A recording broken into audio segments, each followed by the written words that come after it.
Something like that. Man. Wow. That's awesome. That was kind of rough, but whatever. No, it's good. Man, I like it how you got the actual slapping part at the end. Yeah. You know? Yeah. Eddie was the fact that he did that back then, man, just wrote that whole thing. It's just insane, you know? Mm-hmm. It's like a bassist. He was just playing bass on his guitar. Yep. Yeah, I think I read an interview one time where he said the inspiration for that was like a funk bass player type thing. Yeah.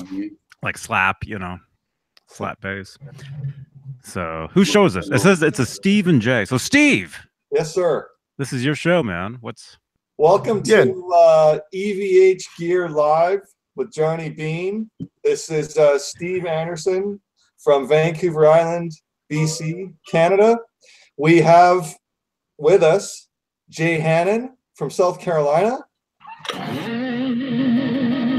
Howdy, everybody. Jay Hannon is in the house. Get crazy. Get crazy, everybody. And we have Caleb Rappaport from sunny California. Oh, you timed that perfectly, dude. Yeah. Thank you. I brought an elephant back with me from Sri Lanka, apparently.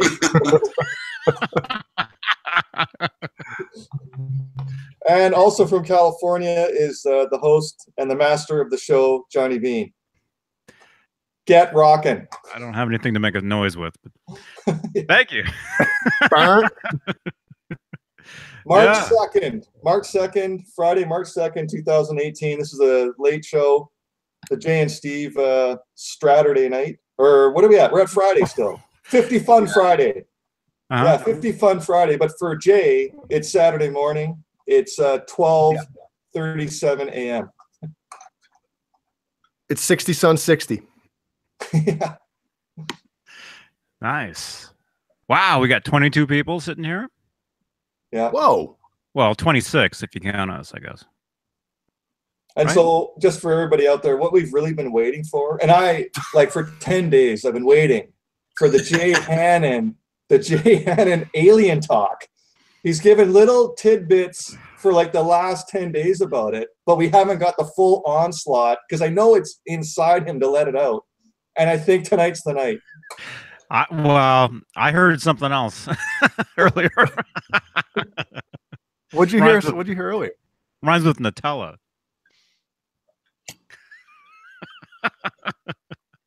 What? Right? That was you on Instagram. Oh yeah. Yeah, that's right. I can't believe you didn't hear the intro to that. Who's in here? R2, R3 locking it. Mike is himself. Douglas Fedor. Jay, do a horsey or get out.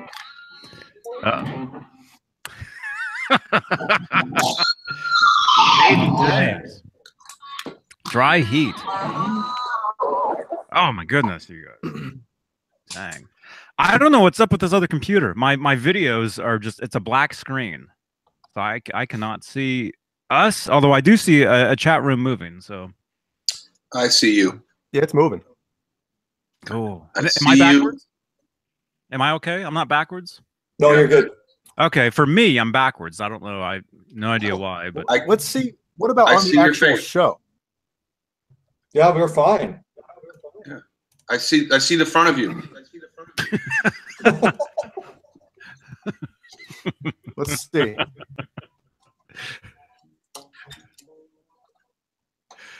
I'm watching the actual show. No, you're good. You're good. I'm good. I mean the sign is the tell. If it says HV3, like it says to me, then you're good to go. You escaped the copyright.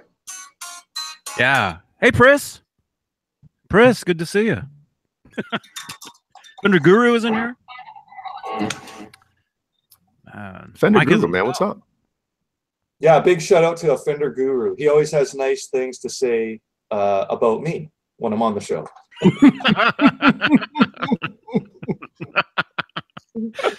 But when you're not on, I have no idea. Oh man. Let me just answer Mike here. Mike as himself. The Charvels from 08 to 11. I wouldn't know what year. I've tried Charvels for the last 30 plus years.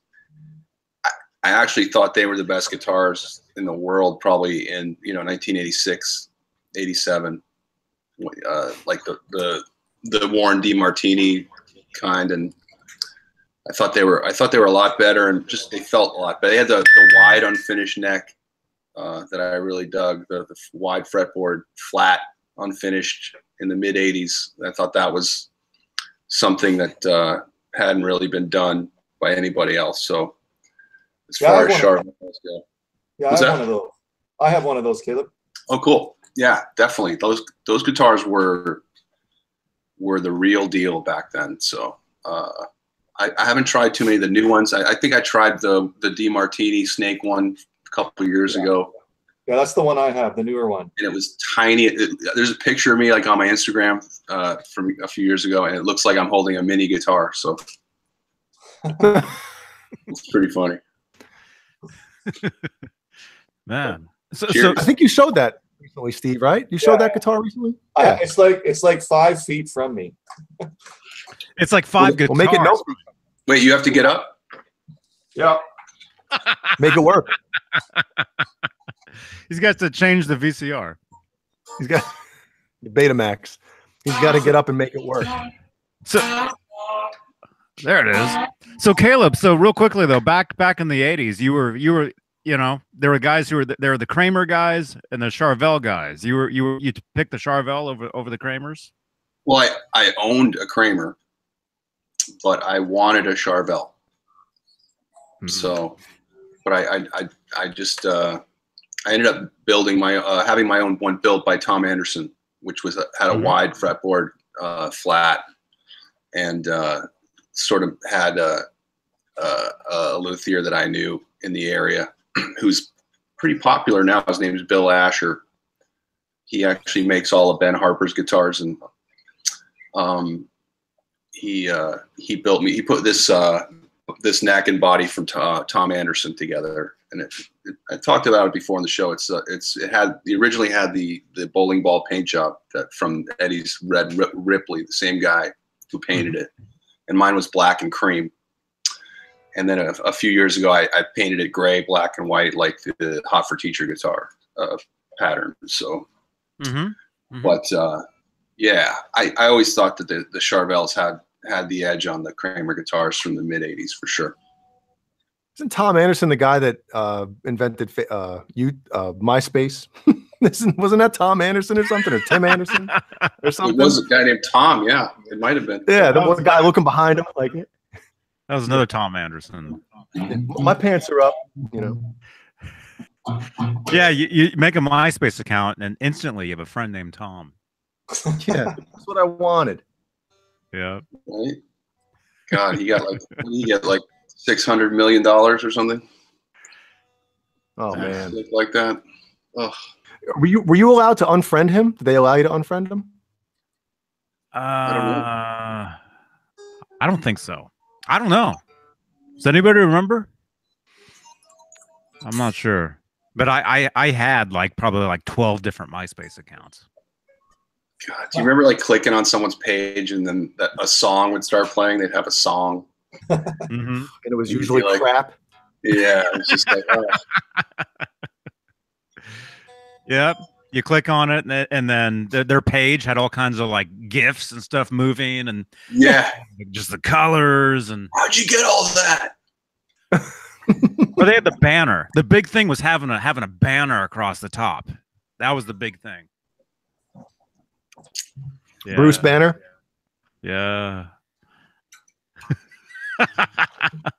Bruce. Any of you guys ever play the speaking of Charvels? Was it a Charvel? Was it a Jackson? The dinky reverse with the stone slate finish on it.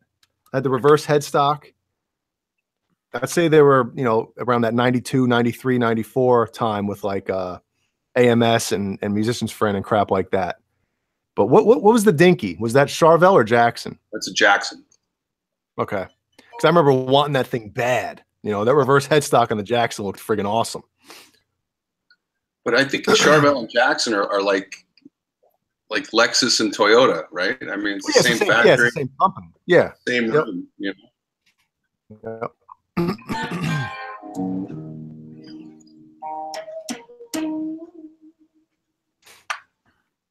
Yeah.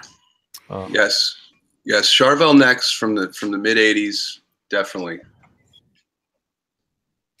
I mean, Eddie Van Halen, he started using Charvels.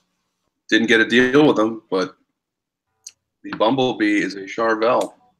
Yeah. That was his least favorite. Yeah. Wasn't it? He didn't like the neck. Yeah. You're live.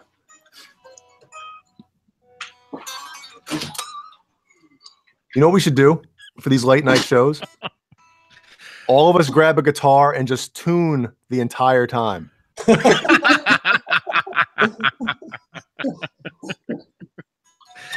You start. You start like a local band,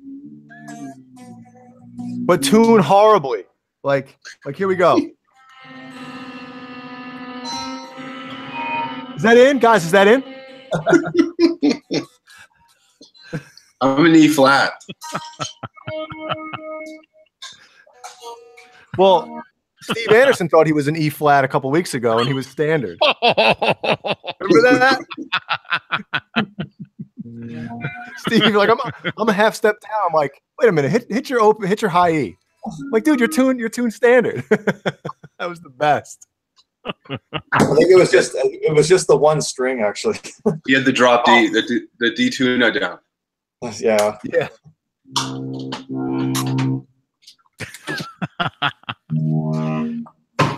Oh man, that reminds me. I broke a low E string on there earlier, and I gotta fix that string. Although I need to drink something out of the fridge. Huh?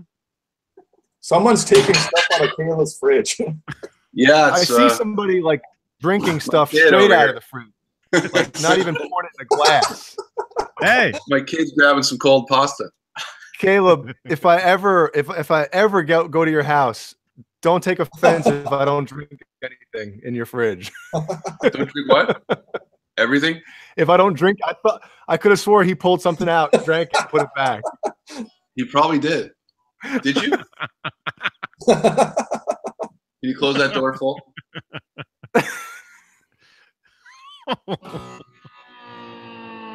That's pretty funny. That's on the internet forever. Yeah.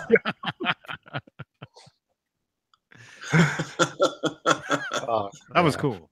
Awesome. Man. So Steve, it looks like you got something there, man. Yeah. I got a box. Hold on.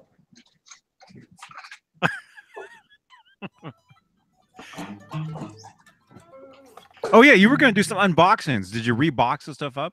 No, I'll just go through what they are. So there's a box, a big envelope, and a small envelope. Jay, what would you like me to open first?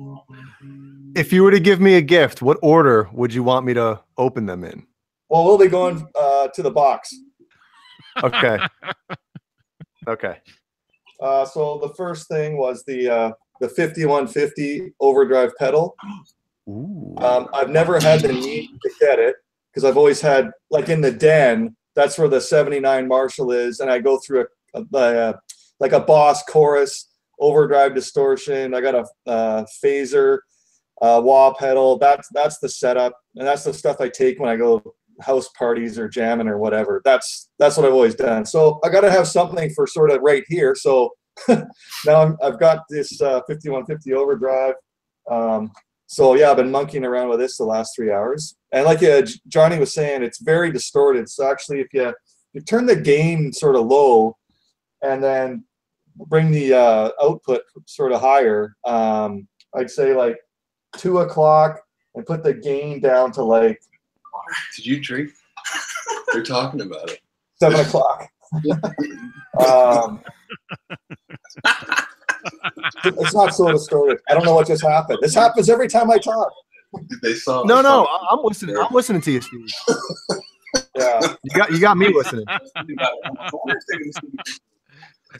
They saw you. I'm interested in what you're saying about what you're talking about. Yeah, it's just Well- so for me, I'm always just going for sort of Eddie sound in the mid 80s. Yeah, I find the pedals very distorted, but if you turn the gain down and put the output up a bit, it mellows it out a bit. Mm-hmm.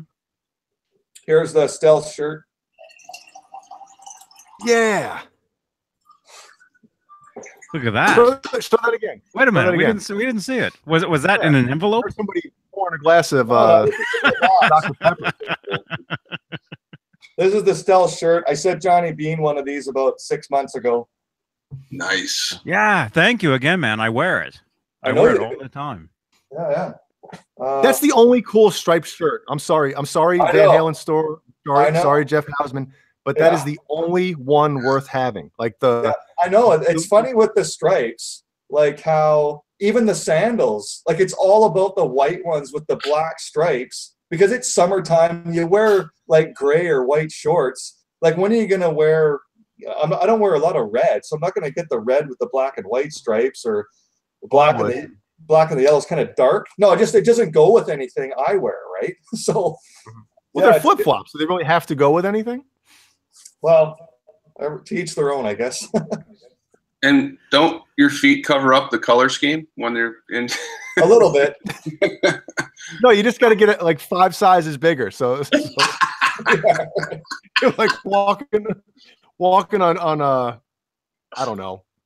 Yeah, Walking. and I got I the couldn't think of anything. 5150 shirt. Just anybody out there, if you're getting the 5150 shirt, the Stealth, I have to get a double XL. You got to get a size bigger than normal. I'm usually extra large, but then the 5151, you get a large. So the Stealth, I'm a double XL, and then the 5151, I'm a large. It's really weird.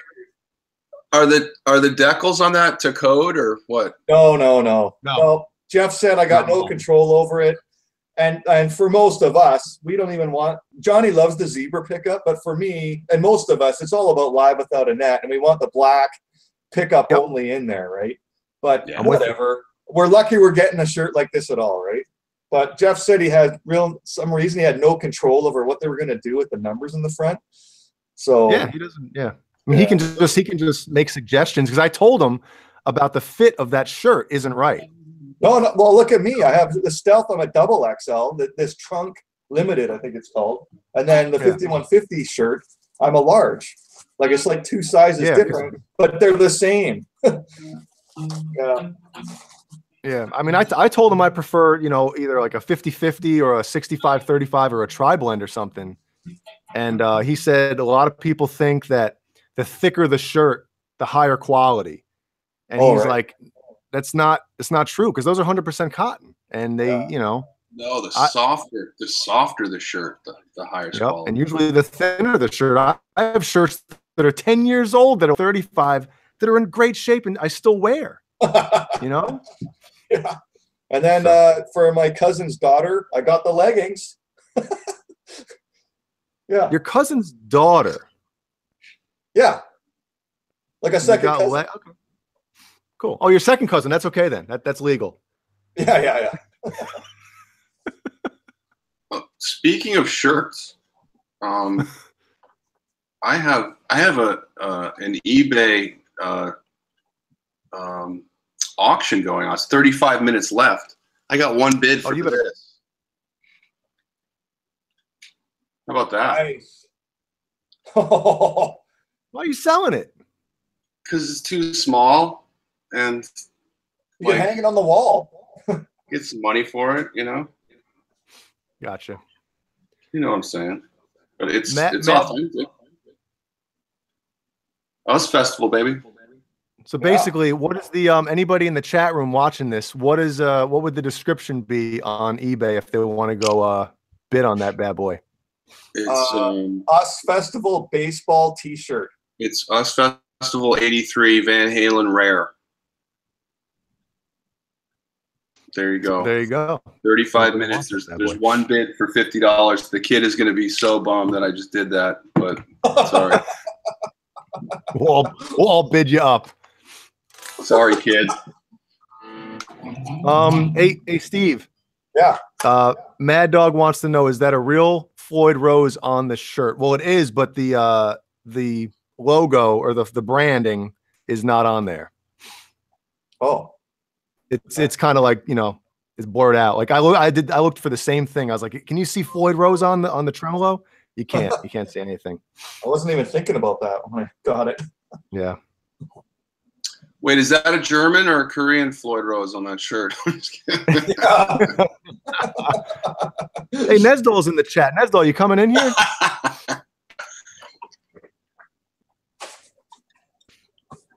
Jay, what do you want next? The big envelope or the small one?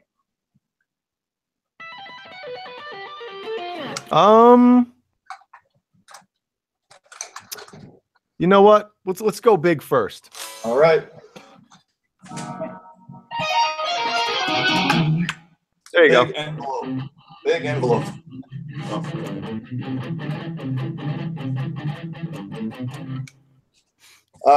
Yeah, so this is called the Bay Area Music Magazine. This is from 1982. Johnny mentioned that he had this at one time.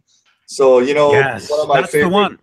Yeah. That's the one. I knew it. I knew that the picture was. I was going to say, is he wearing a red shirt? Yeah. But I didn't say it. Yeah. Yeah. I just saw it. I picked it up super cheap off of eBay, and I just had to have it because I'd never seen it before. So, you know, me with my magazines, I got to have everything, right? So.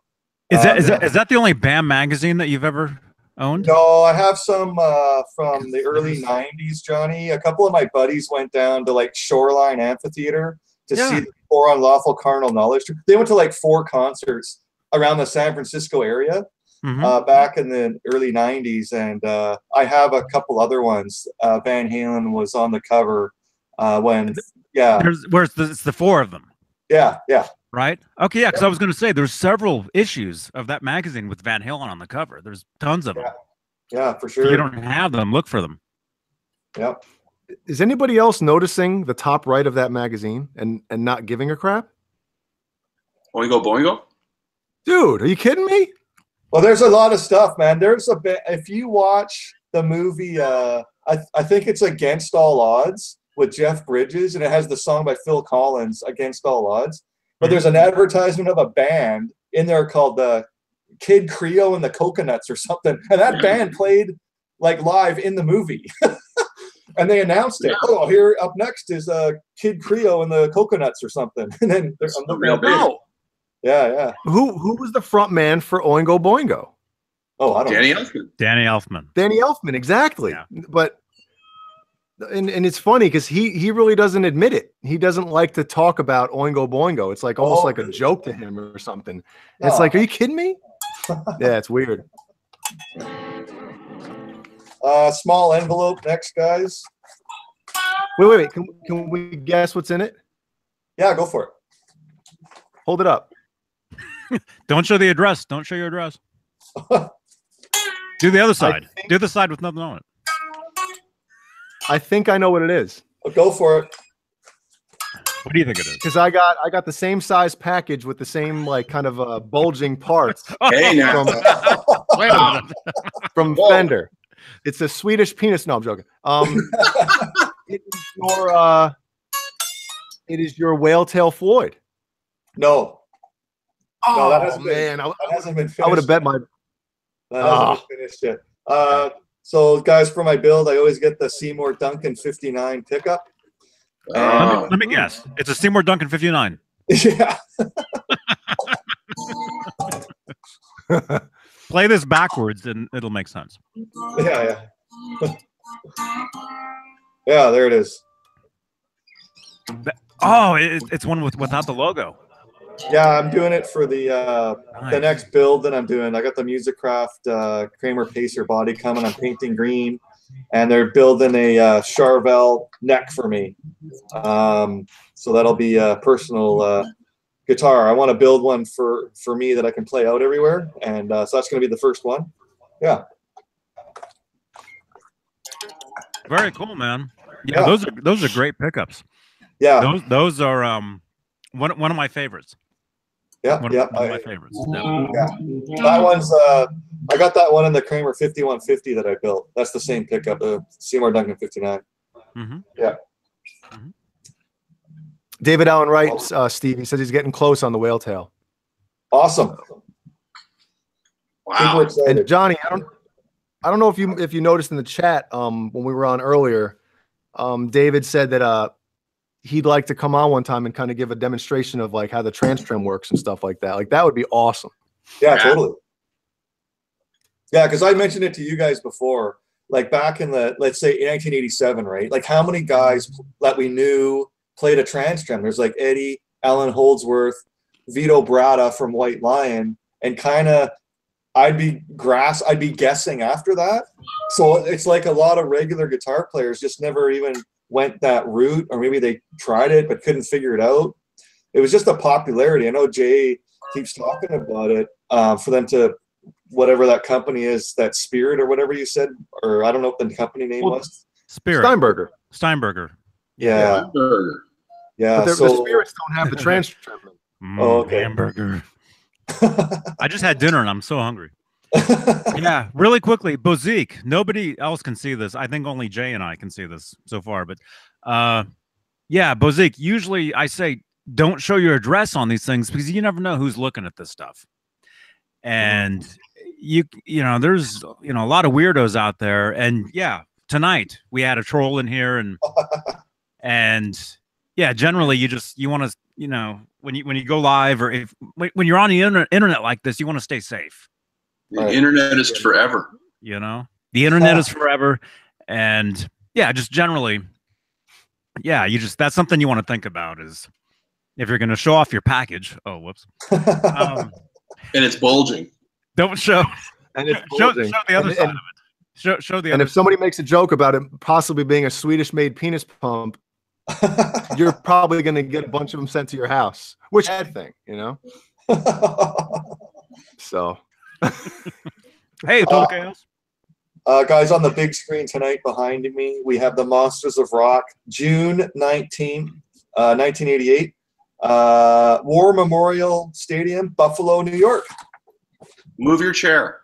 Yeah, the lazy boy's in the way. Say something, though. EVH Gear Live, we've got Monsters of Rock, 1988, on the big screen. Oh, yeah. Yeah, big stage, big stage. Shot from the press box. No.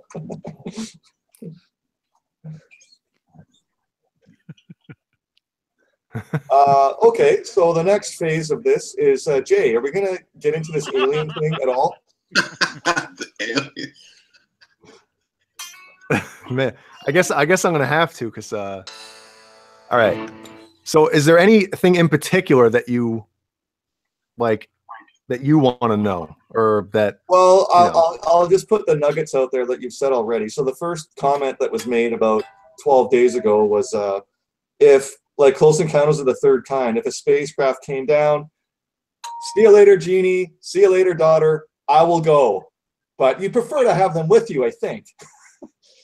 Right? Yeah, at this point, with the fact that the daughter thing kind of throws a wrench in it, but oh yeah, wife, see you later.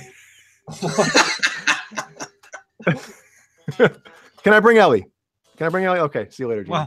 Well, all aliens look the same. So you go up there expecting to see alien chicks. There's no difference. Right? So I don't think that's true. I think the Nordics, the long blonde hair, aliens. I think they're very unique, kind of like us. Everybody looks different. But basically, my theory is that we're being visited all the time, right? And I think humans, people like to think, oh, why don't they just come down and talk to us? Why don't they land on the front lawn of the White House? Do you realize how violent human beings are? Right? Do you think they, let's just say a civilization has been around for 10,000 more years than us, 100,000 more years than us. Like, think of how much advanced we've gotten in the past 118 years. Like You know? Oh, just the past few months. I mean, look at the Snapchat updates every couple weeks. You know, I can't even use it anymore because I can't understand it. Yeah, I don't use it Anybody either. got a Vamo account yet, or no? Okay. Yes. Yeah. I was going to mention that earlier, but I totally forgot. Everybody, make sure you follow. Well, Caleb, Jay, and I are on there. Steve, you're not on there yet, I don't think. But what is it called? Vamo? Vamo? Vimo? Vemo, whatever the heck it is. Who knows? It's a new thing. It's a new big thing, which took me a week to join because every time I try to join, I got errors and it was a disaster. So but what supposedly exactly? it's the next big thing. What exactly is it, Johnny? It's based social media.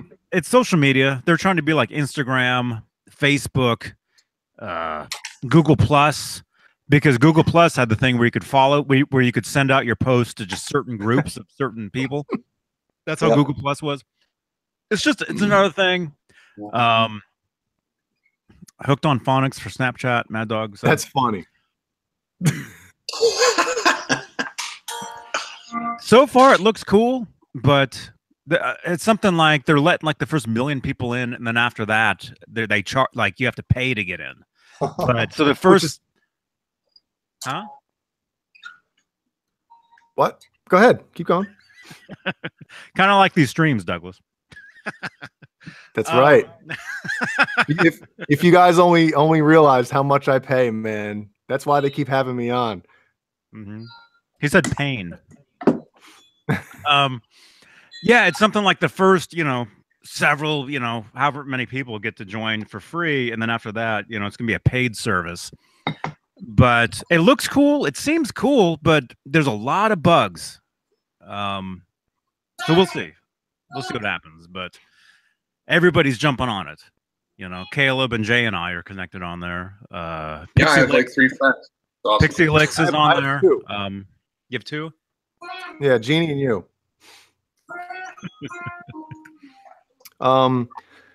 So real quick, I'll just kind of, unless anybody has some, I don't know if you guys feel like sitting through me talking about aliens, but some people have some comments in here. But I have time. I honestly think that we're being kind of monitored, and like we're under quarantine on this planet until we figure it out. They're not. Everyone's like, oh, why don't we travel to here? Why don't we go there? I don't think we're allowed. I think it's like now you guys can't. I'm freaking out. Well, no, you mean we can't? I can't leave. I can't. No. I wanted to leave. I can't. Yeah. Well, I mean, so I think it's like a thing where if a civilization can't figure it out on this tiny little green blue planet, how can we expect them, or how can we expect ourselves to be peaceful out there? You know what I mean? So I think they monitor civilizations that are in the stages of like us and before, whatever. And they just keep monitoring and saying, okay, these guys are on the right path. This civilization is completely effed, whether they restart that planet, or just let them go, whatever. But I think we're being monitored and we're under quarantine until we're a peaceful, which I don't think will ever happen. I think we're going the opposite direction now. So thank you, Instagram. So my next question in this to you, Jay, what's your take on the whole like crop circles? Do you think there's people in the middle of the night going out there with sheets of plywood, and all of a sudden in the morning I think some do that. But there are some. What was it, in 2000 or 2001? See, now I should have gotten some stuff ready here, but there are some crop circles that you look at and you're like, yeah, man, there's no way. There was one that was a bunch of oh God, a few drinks of rum or half or 3/4 of a rum, and my brain goes to crap, which is crap usually. But what's the that's called Jupiter juice. It's so it's so stupid. Basically, like the basic numbers, like dashes, and what's that called? What's that form of thing called? Somebody help me out. The code. Yeah, some code. Yeah. Basically, it's very simple. And there was this huge crop circle. Yeah. With basically a whole buttload of this code written. Yeah. I mean, I can't think of what the hell it's called. You sure it was a real picture? It had a message. It was a real photo. It wasn't like a photoshopped. No, it was a real deal Holyfield, man. And yeah, some crop circles contain radioactive material. Thank you, Vintage Sound. See, talking about. But anyway, I think some crop circles are obviously faked. Like they can, you know, some people admit they did it. Now, it's not Morse code. It's man, I should have looked that up anyway. But yeah, I think we're being visited constantly. I think if they were, I think if a civilization reaches that type of technology where they can travel the stars and go across the universe or across the galaxy in minutes or hours or instantly, whatever it is, I think they have to be peaceful. Because look at the stupid technology that we have, and we're trying to kill each other with it. You know what I mean? Yeah. Like that kind of rings a bell. It's like if you have this technology that basically you can end the, you know, whatever in a split second, we'd use it for evil. Yeah. You know, a lot of people on this planet, or you would use it for evil, but that's why I think that a lot of these civilizations, the alien civilizations that have this technology, that are traveling the stars, I think for the most part they're peaceful because they haven't destroyed themselves yet. You know, I think our technology is going faster than our spirituality and that type of thing. And so, Jay, what do you think about this? Binary. Sorry, Steve. John BL 5150 said binary code. Yeah. Look up the crop circles with Yeah. binary code, because we sent something up with binary code describing who we are, what planet we're on, all this crap, right? Yeah. What we look like, all in binary code. And then a couple years, I don't know if it was 30 years later, 20 years later, there's a huge crop circle with basically the same image on it in binary code of like what they are. Yeah. Look it up. It's really, really interesting. I know some people think this is all crap, but Yeah. a lot of it's interesting stuff, man. You know, once you dive into it, it's hard to you know. And what about this, Jay? Like down in like Nevada, like Area 51. Like for me, I think that the military is actually building like spacecrafts. That's the way I see it. And then you'll see all these like actual photos of basically flying saucers. Well, I think they're actually building that stuff in Area 51. What's your take on that? I think some of the stuff we see is definitely like, you know, us testing things, because I don't think the government's going to show us. I think there's a lot of technology that we have. I mean, look at man, I'm horrible with names now. God, I was all pumped to have a rum and talk about this stuff, and now my brain isn't working. No. Tesla, Nikola Tesla was running his farm on free wireless energy in what, 1909, 1908? Yeah. Right? Yeah. Where's that technology? So I think there's a lot of technology that the government is hiding because of the whole like oil, gas. Like if all of a sudden energy was free, it would throw a whole wrench into everything. You know, it's all about control and power. And well, they got us with the Snapchat, man. The internet. Right? The internet. I mean, look. Caleb's looking at his phone. I mean, no. I'm just saying we're addicted to this stuff. We're hooked on it.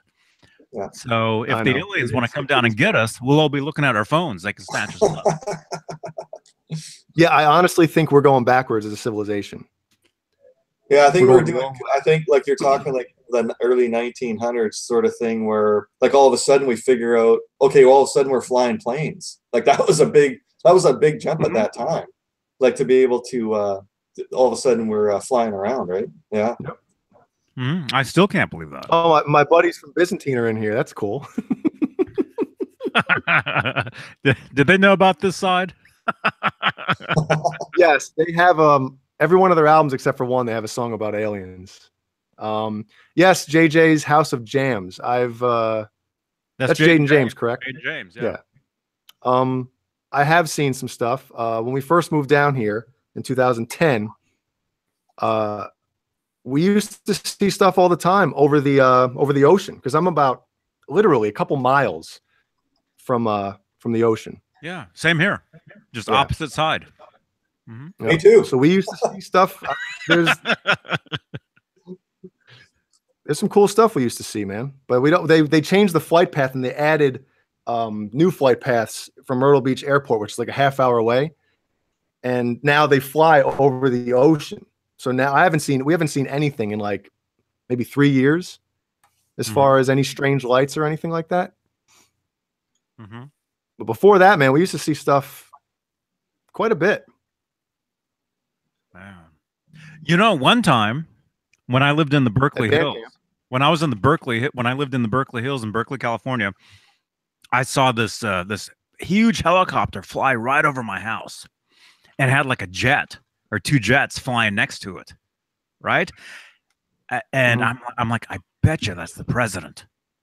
And on the news that night, they said, you know, in Sacramento is the governor, which was Arnold at the time, and the president. So they flew right over my house, and I saw them. That's cool. And that was cool. Talking about flight patterns. That was, yeah. Yep. Well, this is I got a side question. Jay, do you believe in ghosts, and have you had contact with a ghost ever in your life? Oh man. You know what's weird? You could talk about ghosts and people listen to you, but once you talk about aliens and UFOs, everyone's like, "Oh, this guy's a kook." Why is that? Why is What about alien ghosts? Do they exist? Well, look, OJ from Byzantine said they were driving me home one time from West Virginia, and they saw the lights while they were bringing me home. I was sleeping in the back seat, by the way, when that happened. So I had one. Well, there's a couple, but I have one that I actually saw one time. I was this is back in New York, and I was laying in bed, and my bed was against the wall on one side, and my door to get into my bedroom was across the room to my left, right? And my TV was against the wall between, right? So Jessica Alba was on one of the Tonight Show. I think it was Conan, right? So I'm sitting up, and of course I'm going to watch that. You know, I'm sitting up in bed watching it. It wasn't the and only my bedroom door is open. He woke My up. bedroom door, yeah, of course I'm going to watch that. So my bedroom door is open, and I was alone on the bottom. Like my bedroom was in the basement of my parents' house, right? So I'm watching. All of a sudden, this black shadow walks, like just comes into my room through the door, and I look, and as it gets like near my closet, it like disappears, right? So I'm frozen. I'm literally laying in bed, like sitting up, just like, holy crap, right? So I'm like, do I yell for my parents? Do I pick up the phone and call somebody? Do I call I was thinking of like picking up my cell phone and calling the house phone and saying, Dad, can you please come down here? But I was like looking up, like, what do they call them? Shadow people or something? Oh, no. So Jay might, yeah. And I guess those are like the evil ones, man. Those are the demons, I guess, or something crazy. So Jay, in your own mind, you definitely say that there wasn't. This is perfect. This is perfect. there couldn't have been some kind of shadow from someone outside, and that figure might have been outside, and the shadow was going through the window. The window was behind me. The window's against the wall behind me. I had I had my shade down and everything. I mean, you know, I wasn't doing anything to mess with my brain at the time. Wait, so you're watching TV? Were you watching TV in the dark? Yeah, the lights were off, but the TV was on. Okay, well, see what your eyes, they play tricks on you. You're watching the light. You're watching the light. You look over, you're seeing like you know how stuff gets burned into your eyes, like you stare at something long enough and then you look away and you still see it. Yeah. like you stare at the dollar bill and you still see George Washington or whatever. No, dude, I'm with you. I'm with you. That could have been the case. That happens all the time if you're watching. That's why you never want to watch TV in the dark. Because your eyes play tricks on you. You look away for a split second and you're still seeing a reflection of whatever you saw, and when you look back the thing moves, it follows. And I'm with you, but I was literally watching a Tonight Show thing where these people are sitting there. Wait, what were you looking at though? What did you see? I was trying to see some Jessica Alba. That's what I'm saying. You saw two shapes go into the closet, right? I'm telling you, if I know it, I understand that it could have been anything. It could have been my mind, my eyes, readjusting or something. But if I had to put my money on it, which I don't have much, but if I had to put my money on it, which is actually more important when you don't have a lot. You got an expensive guitar over your right shoulder. I would definitely say that was something. The house that the subdivision the development that my parents lived in at the time, it was called, there's a creek behind it called Moodna Creek, Moodna, I think it was called, right? Moodna Creek. In, I guess, the Indian language or whatever translation, Murderer's Creek. Oh, that was like an old Indian burial ground. Good. That subdivision was made on. Yeah, like Poltergeist. So, because my brother lived in that bedroom before, or he was in that bedroom before he moved out, and he said he always stuff used to hapen when he was down there. Yeah. I wouldn't take that room. It's got the TV in it, but no. So, but anyway, the alien thing is, I think of the alien stuff all the time. Yeah. So I'll tell my ghost story if you guys. So I've had contact. I was 30 years old, and I was at Victoria has a lot of heritage houses. So houses that are over 100 years old.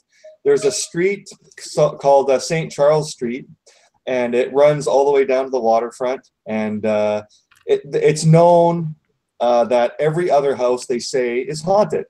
So whatever, I'm in the house. I'm in the second house down the street on the left-hand side. There's 7 units in it. The owners, the couple, live in the house as well. We're on the top floor, top unit. It's a very steep roof with one window on the side of the steep part of the slope of the roof. Anyway, we're inside.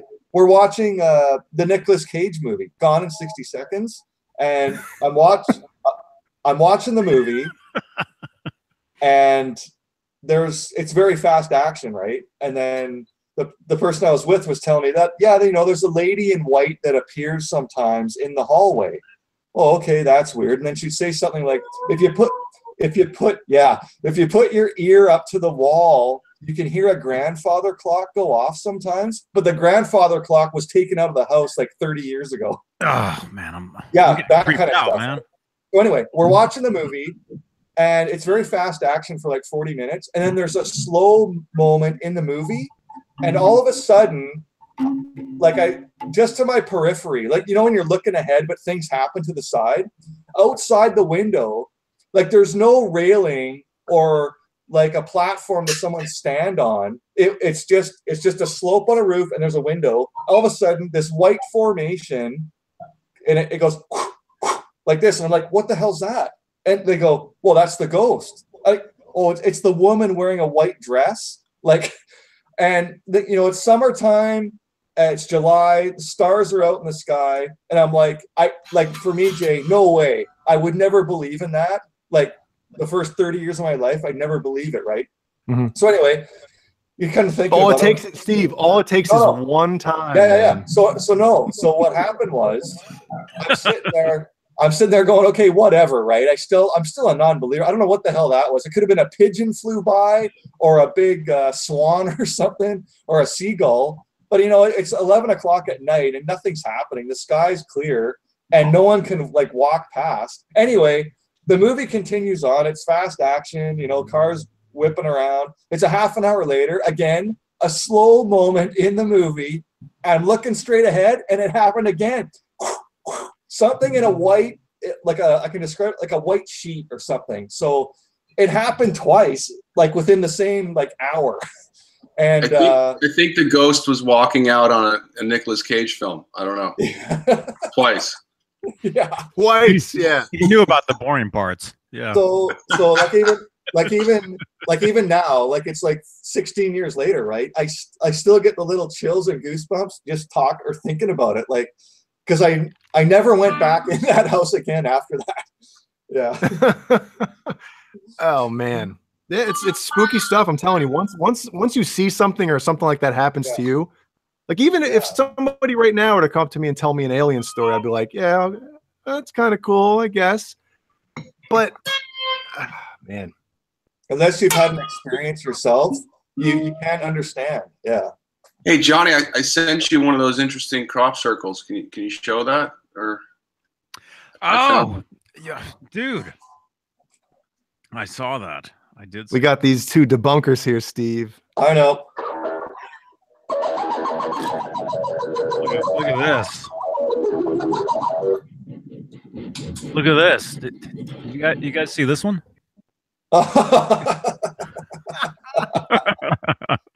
It's the perfect crop circle. You know, that way. Hey guys, Sammy said it. He goes, Edward's an alien. I don't know what planet he's from, but I bet everybody on that planet plays guitar, and that's them. Planet EVH.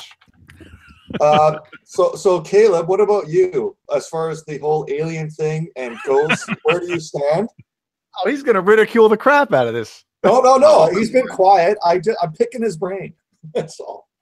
Well, I mean, if we're going to go with Jay's theory, I think we're all in trouble because this cage is going to get cleaned soon. Like, you know what's funny, Caleb, that you say that, because that was kind of something I was gonna, if this continued, I was gonna kind of say, like, I don't think they're violent, but if they're monitoring different parts of the universe and the galaxy, and if they feel like a civilization is getting to that point where they can bring their violence out into the, into the stars, they got to do something, right? That's what I think. Where they like, all right, this planet needs to be reset. Boom, and it's not going to be a bunch of spaceships flying around bombing us. It's going to be a natural disasters. They'll send a rock. It's going to be, the dinosaurs. Yeah, you know what one of my theories is? One of my theories with the dinosaurs is that they found this planet, and it was almost like a science project, not a science project, but like a science lab. Like they find planets and they're like, all right, let's try this species on this planet. They found Earth and like, all right, let's get rid of the dinosaurs and let's put human beings here or something. I know they were millions of years apart. Some people think that humans or cavemen and dinosaurs walked the Earth at the same time. Not even close. Well, that's what cartoons taught us. I know. Flintstones. Well, I mean, technically dragons and I mean, right? Because dragons could be the dinosaurs. I don't know. No, my theory. Oh, really? My theory. There's an old. I remember Don Henley was talking about this. Don Henley from the Eagles, and he had a song on a solo record called "They Ain't Here and They Ain't Coming," and he just, I don't know. I think the universe is just too big that anybody's worrying about this spot right here. Like it's just there's so much out there. I do think that mathematically, and this is going to be crazy, is that there's another place in this universe where this exact conversation is taking place. Yeah. on the exact medium because of just the math of it that has there. Yeah.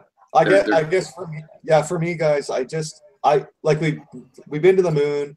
We've got like droids and stuff like circling Mars.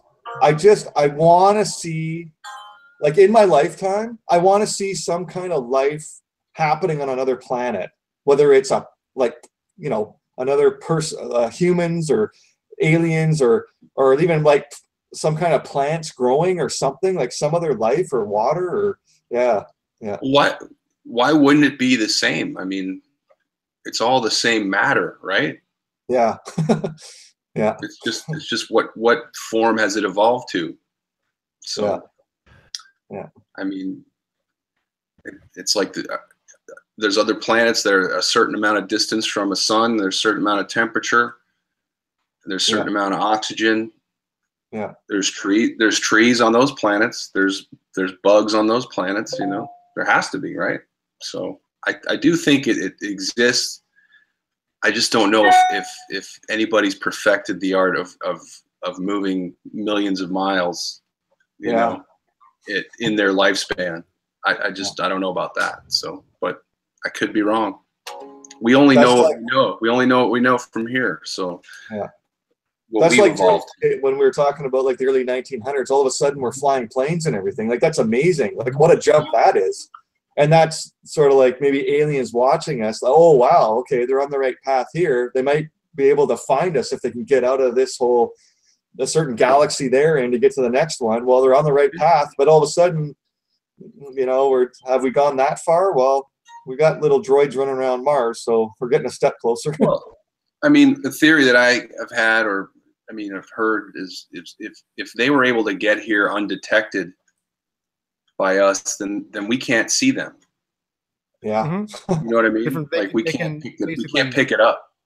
They stealth because of if they can do like a different frequency or whatever. Like, you know, ears.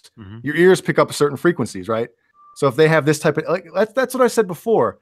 If there's a civilization out there that's 100,000 years or 1,000,000 years more advanced or more further along, have been around longer than we have, like we couldn't even imagine the technology that they would have, right? It'd be like magic. So I have a I don't even know if I want to say this on here because some people might get offended. Yes, you do. Go ahead. This is the Steve J show. You can say whatever you want. Oh, that's right. This is your guys' show. That's right. I can't be blamed for any of this. No. Well, I have a theory. You know the whole Johnny, please don't. You know, if you get any hate mail over this, it's not my fault. This isn't what it might be what I believe, but this is just one of my theories. Look out. That guy's really flashing back there.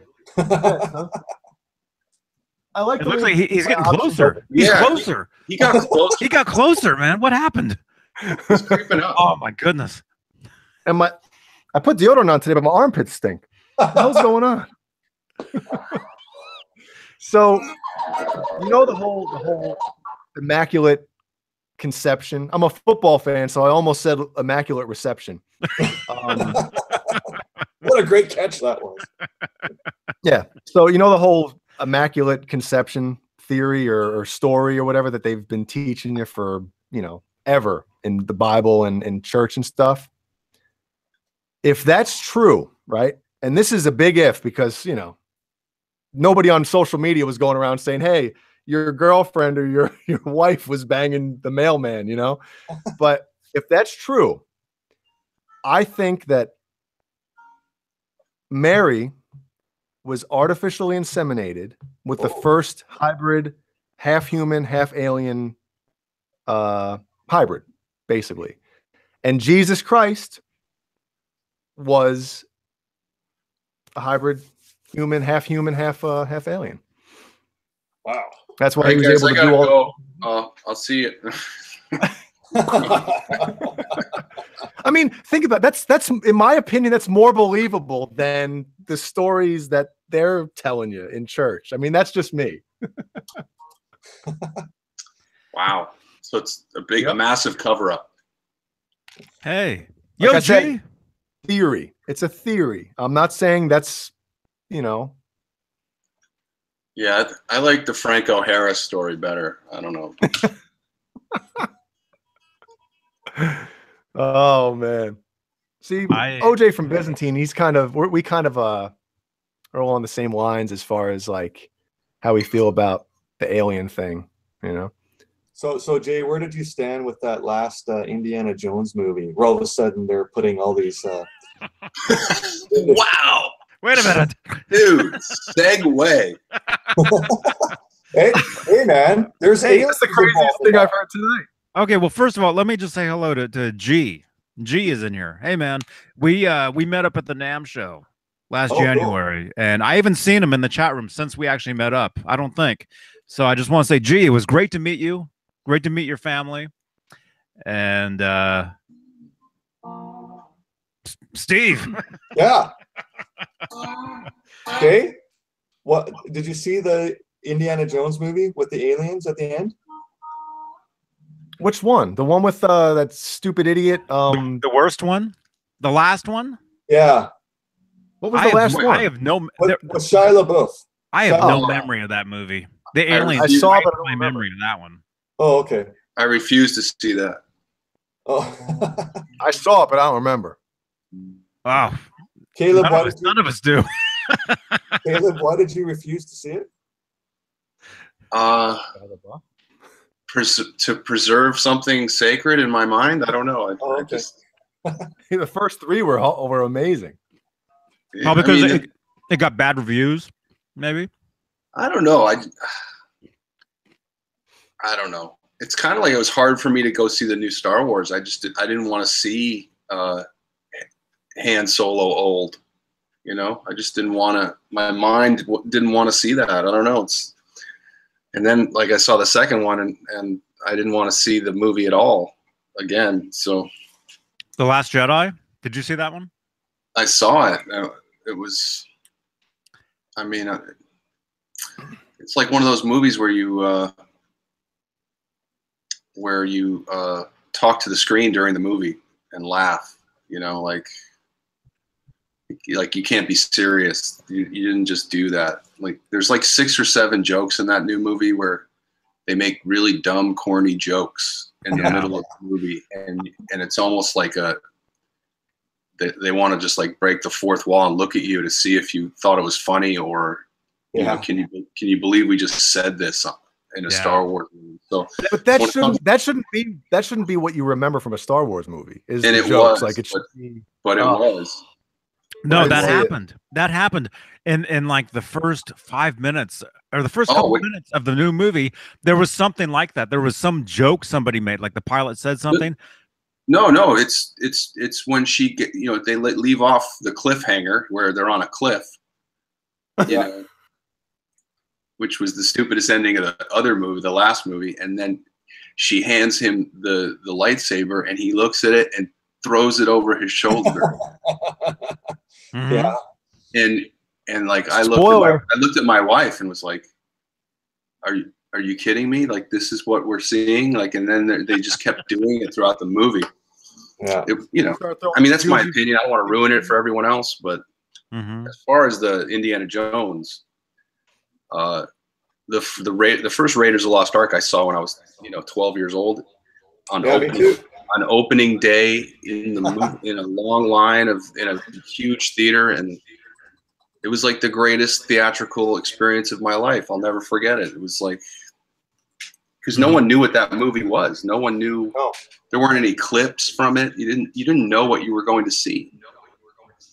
And when I saw that movie, I was blown away. It was the greatest movie I'd ever seen in my life, and still one of the greatest. And it, Plus, it was Han Solo on a horse, and you can't beat that with a bullwhip. Oh, or pulling out his gun and shooting that guy who had the big sword. Wait, don't spoil. No spoil. Oh man. Yeah. Yeah.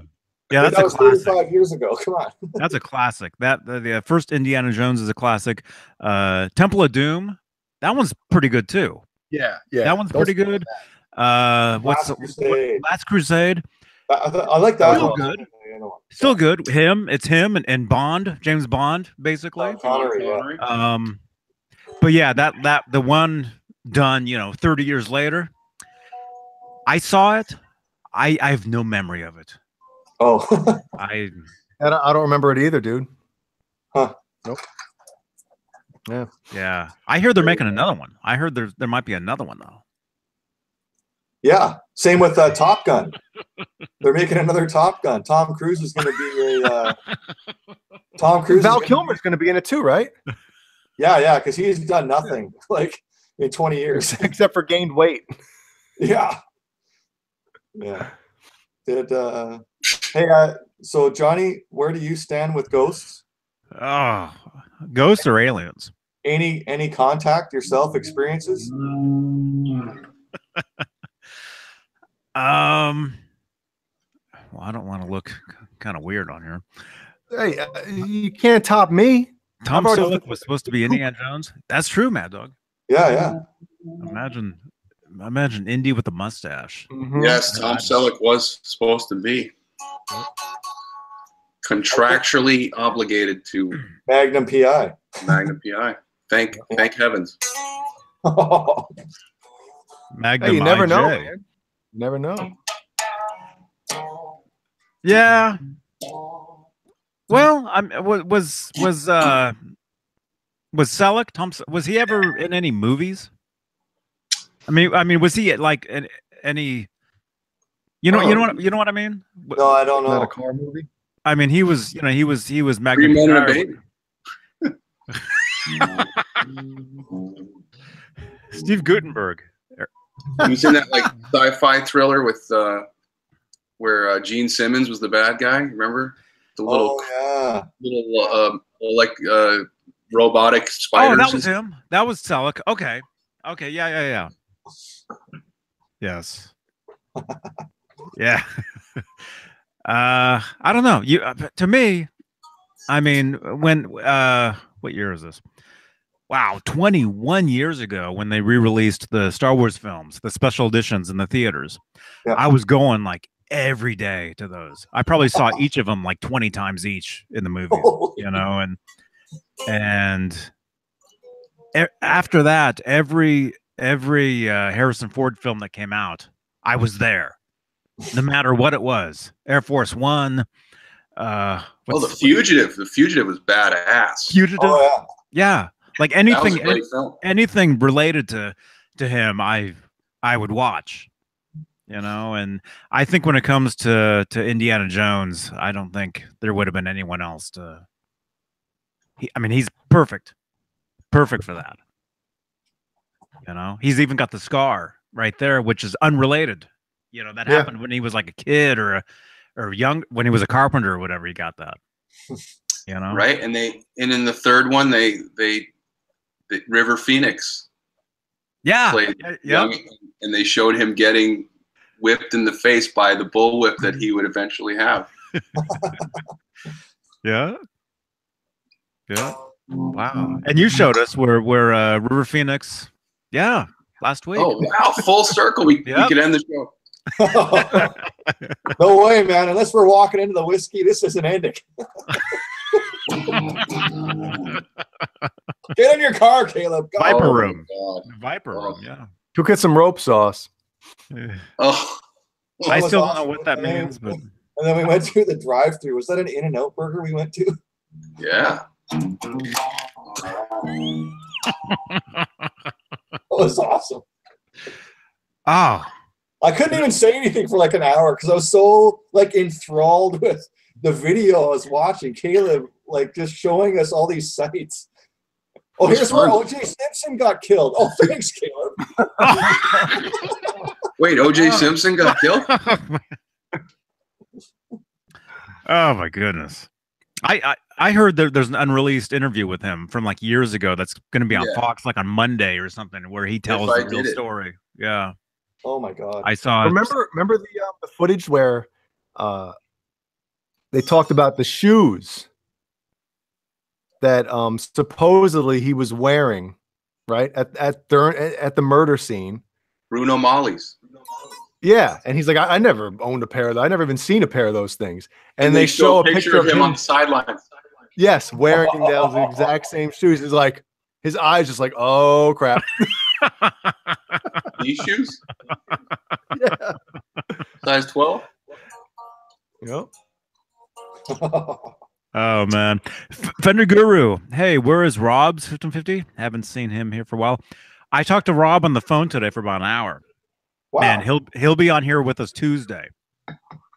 He wants to show off some he's got some new toys he wants to show off. So Tuesday, Rob will be on here. Or Ron, if you know him as Ron. Ron Johnson, Don Johnson. And you got to ask him about that concert, Johnny, that we saw on Facebook Live a few weeks ago, where he was there and his buddy was playing his guitar, I think it was. Huh? That live concert. Oh, the Van Hagar. Yeah. Yeah, we can talk about that. Yeah. It's cool. That's the one where I took the screenshot, Johnny, when he was buying a shirt or something and he put his beer in his mouth and he's like, remember that? I think I still have that on my phone. I'm going to save that for Tuesday. I'll be like, Rob, is this you? Yeah. Yeah, that was a fun night. The tribute, Van Hagar did a Facebook Live. And a lot of us were watching that. And Rob was there. Our friend Pete was there, hanging out. Hold on. Here you go. Here's a picture of Rob staring into the camera that's filming. Yeah, he didn't know we were looking at him either. He didn't know. Yeah. I was like, is that Rob? Oh, look at the can you see my comment on the bottom? No. Blurry. There you go. How about now? Oh, yeah.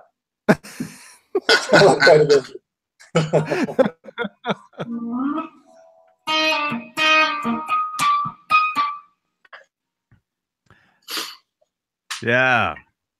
But wait, you still want to know about me and ghosts? Or was that a long time ago? I don't know. No, as far as aliens, no. I haven't seen any.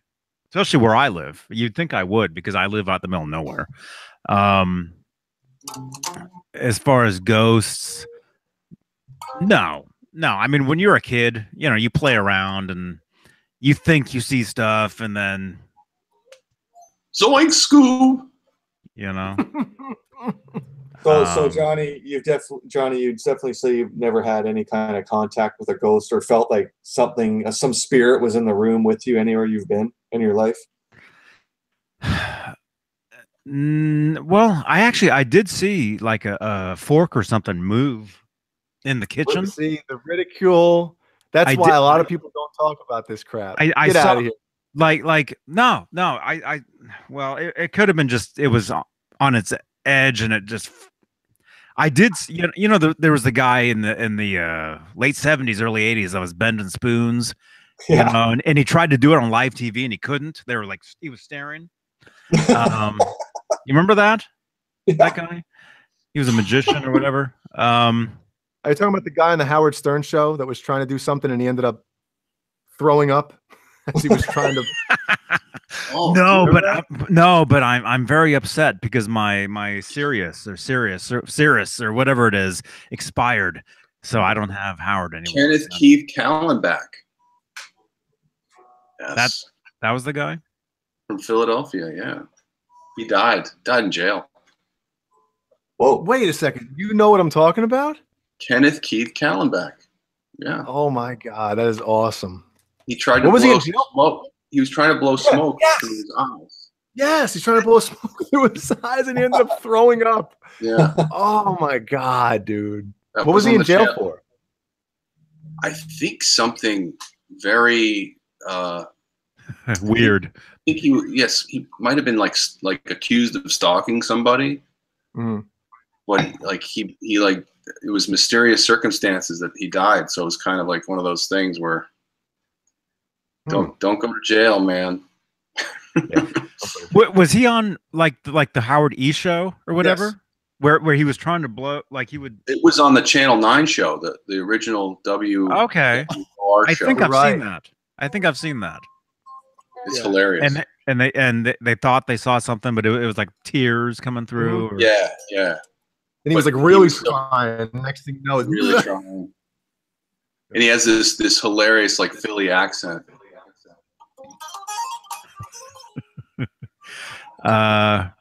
Bozique says I have been abducted. Keep erasing my brain. But wait, I was gone and I came back. I saw the chat. somebody was saying something about Caleb, about to Caleb saying, yeah, that's why you get deja vu. What was that about? What's the? I have the opposite. I have a thing. I call it Vuja Day. Like I'll be. That's George Carlin. No. I'm not being facetious or whatever. I'm just like I'll not being boastful. Yeah. I'll say something like if me and some friends are watching TV, we'll watch a basketball game, and I go, "Oh yeah, that Ray Allen, man, remember that guy?"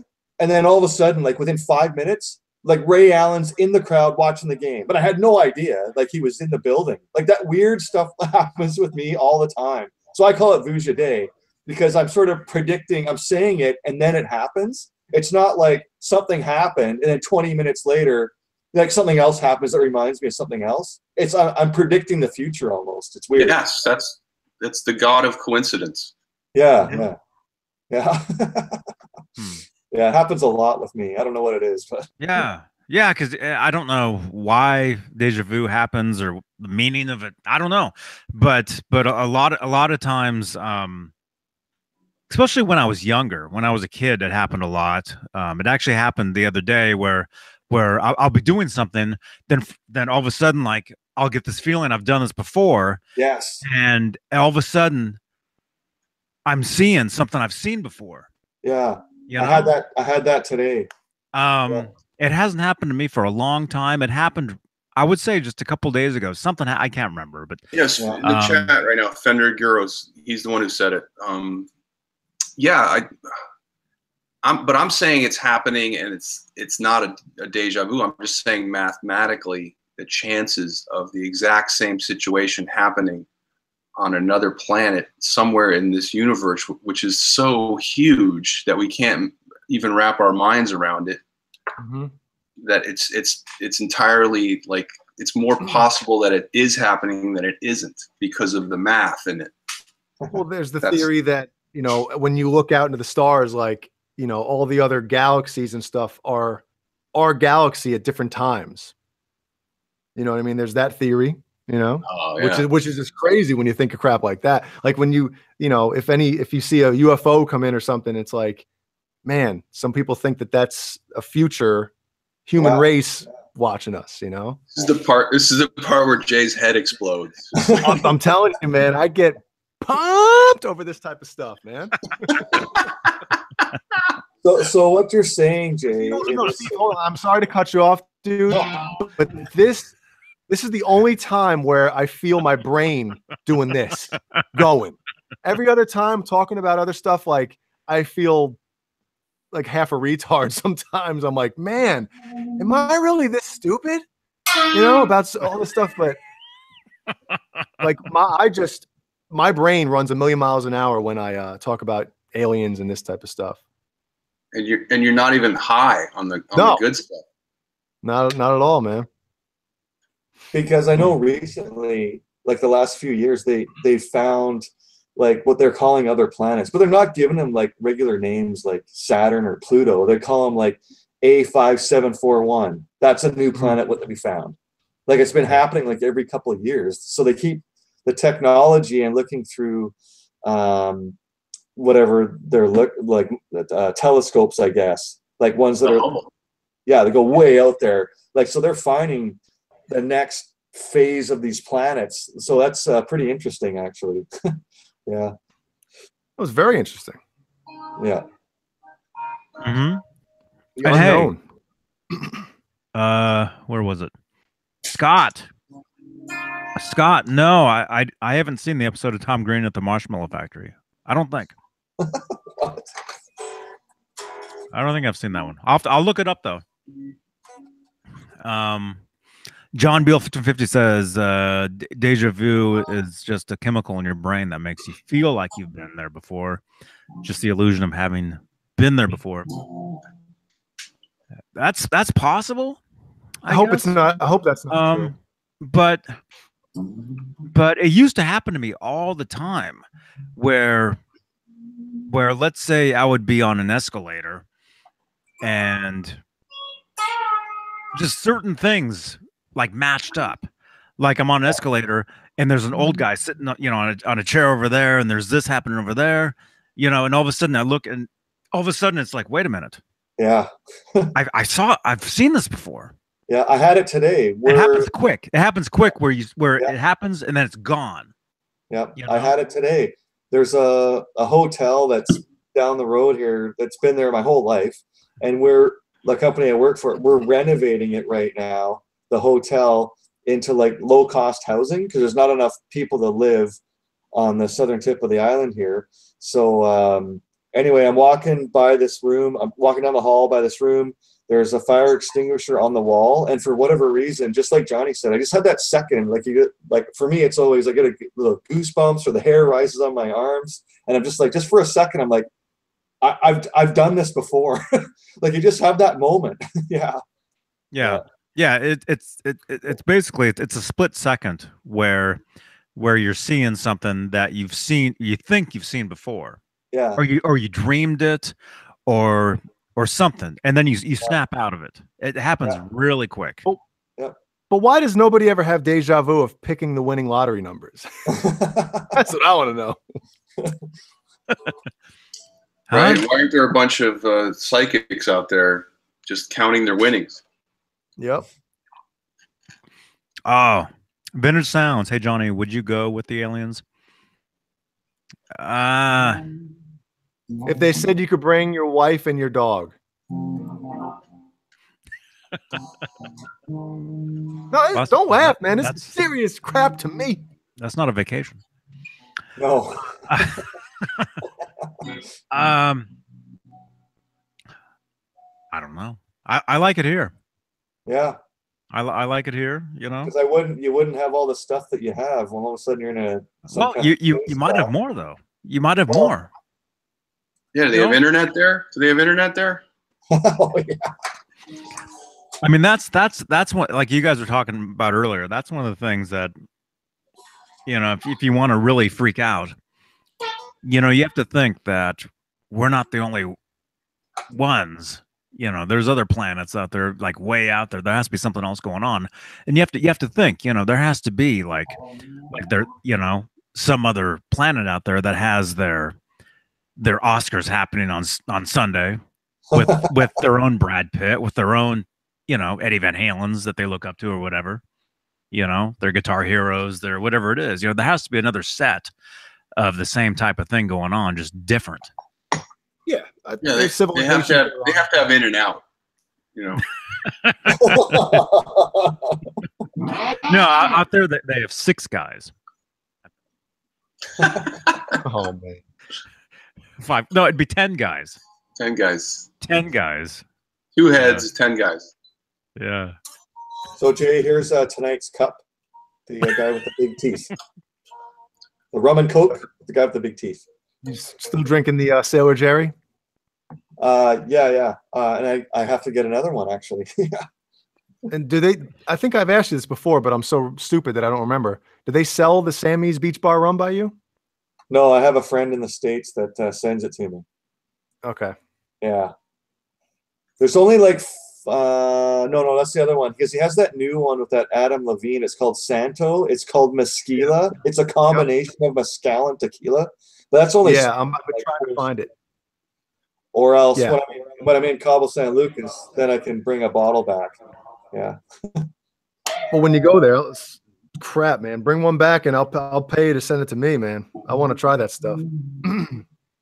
I can make that happen. You know what's creepy? Can I tell you guys this? People ask you like, what's your first memory in life? You guys remember what your first memory in life is? I think I do. I think I do. Wait a minute. I had deja vu, man. Did you just hear that? I was going to think that you were going to say that. Yeah. I said it first. No, can I go first real quick? Yeah, go ahead.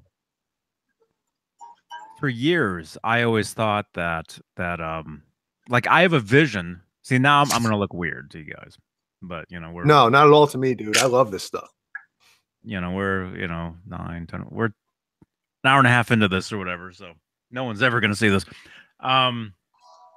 except the 38 of you in here. for years and years and years, I always thought that I always had a vision of seeing myself like after I was born, like a nurse, like holding me. You know, I always thought like I saw it, but maybe there's a picture of it that I saw. Yeah. Yeah. But I always thought that was a memory. Well, I don't know. Who knows? I don't know. What are you laughing for, dude? This is see, I take this crap. This crap is really interesting to me. Well, see, now I don't think that's a memory. I don't know if that's an actual memory. Well, it's a memory of me maybe seeing a picture, maybe. I could have seen that later. I don't know. I do have clear memories of myself. Well, when I was maybe 5 years old, which I don't know if that's the first memory, but I still feel 5. You know, I mean, I have clear memories of climbing in the tree in the backyard and, you know, doing this, doing that. Like it was yesterday. Yeah. Well, I have that too, Johnny. We had a tree in the front yard. There was a path from the driveway to the front door of the house. And right beside the driveway, there was a big tree. And I used to climb up that thing as like a 5-year-old. And I had this thing in my life where I knew how to fall all the time. Like if I jumped out of a tree, like I'm a little kid, like I should have like shattered my hips or my legs or something, but I always knew how to sort of hit the ground with my feet and then quickly roll out of it. And same like skiing. I'd be skiing on a mountain, going down a mogul run. And when you're, I don't know if any of you guys have skied before, but I'm so concentrated on the moguls and getting not wiping out that all of a sudden I'd be way too far to one side of the actual run and there's trees on the other side. And I remember one time I went like full on speed, face first, full body into a tree and walked away unscathed. Like so many times, like this thing we in trees and I'd walk away like unscathed. So it was kind of this thing I had in my life. I always knew how to fall. I don't know what that is. Unbreakable. Unbreakable. Have you ever broken a bone in your body? Yeah, I broke my wrist when I was 28 playing soccer. Oh man, that throws off my whole theory. Yeah. You forgot to roll. Yeah, well, it wasn't. It was nothing to do with falling. I guess I remember I had my hand out, sort of my fingers, my palm out like this, and the soccer ball. I turned at the same time that the ball had been kicked, and the ball hit my thumb, like right in the middle of the ball, and my whole thumb like moved back into my wrist. And there's a scaphoid bone. It's a big skull. Oh, okay. Here, I gotta go. Yeah. And on the X-ray, it was top right to bottom left, just a huge break, just a huge line in the X-ray. Yeah. Oh. But that's long time. That's a long time to go, man. 28, and I finally broke something. That's a long way. Yeah. Oh. All right. So, Caleb, first memory. I want to say my 3rd birthday because I remember like the shirt I was wearing. Is that because of a photo? Is that because of a photo, or you actually remember it? Because you know how photos that you're taking when you're really young, you're always seeing them every time you open the photo album, like every year. Oh, okay. No, I think I remember the song. I remember people singing to me. So. Oh, cool. Okay. Wow. Yeah. I remember where it was and all that. So. But. What about you, Jay? Well, I'm going to look really crazy now because I was hoping that somebody was going to say something. All right. Here he goes. I have a memory of laying. I don't know how old I was, but I was still in a crib. Okay. I have a memory of these. I don't know what they were. I don't know what it was. I don't know what the hell was going on. But I have a memory of the hallway light that my parents, I guess, used to leave on for me. See, Johnny leaves. See, he doesn't want to hear this crap anymore. He's like, I'm done. Jay is just getting too out of hand. So anyway, I was laying in my crib and I my parents used to leave the hallway light on, and there were these, I don't know what they were, but they were like, I just remember looking up and seeing like these shadows of people or whatever they were standing around my crib. I could still see it. I could still see it in my brain, like burned in. How old do you think you were? I don't know. I was still in a crib. So wow. First year. What's that? First year. Huh? First year. There's no way. No. I mean, my daughter's 16 months. I mean, she's still in a crib. How long are you in a crib for? Yeah, a couple of years anyway. Caleb, help me out here. How long would you be in a crib for? I don't know, till you're like 3, 2. Okay, 2. So let's just say 3, early 3, maybe. I don't know. I'd have to. Maybe 2. I don't know. I think if I'd you have to ask walk, my parents. If you can walk, you're kind of getting out of the crib. So. Well, my kid can walk, and she's still in that bad boy. Yeah. Oh, okay. That's true. Yeah, maybe I'd have to ask my parents how long I was in a crib for, but I can still. It's burned into my brain, man, of like me laying there, seeing people standing around my bed, around my crib. So I don't know. There you go. Yep. And now I'm the lunatic on the show. No, you're not. I remember my mom dragging me into kindergarten, crying.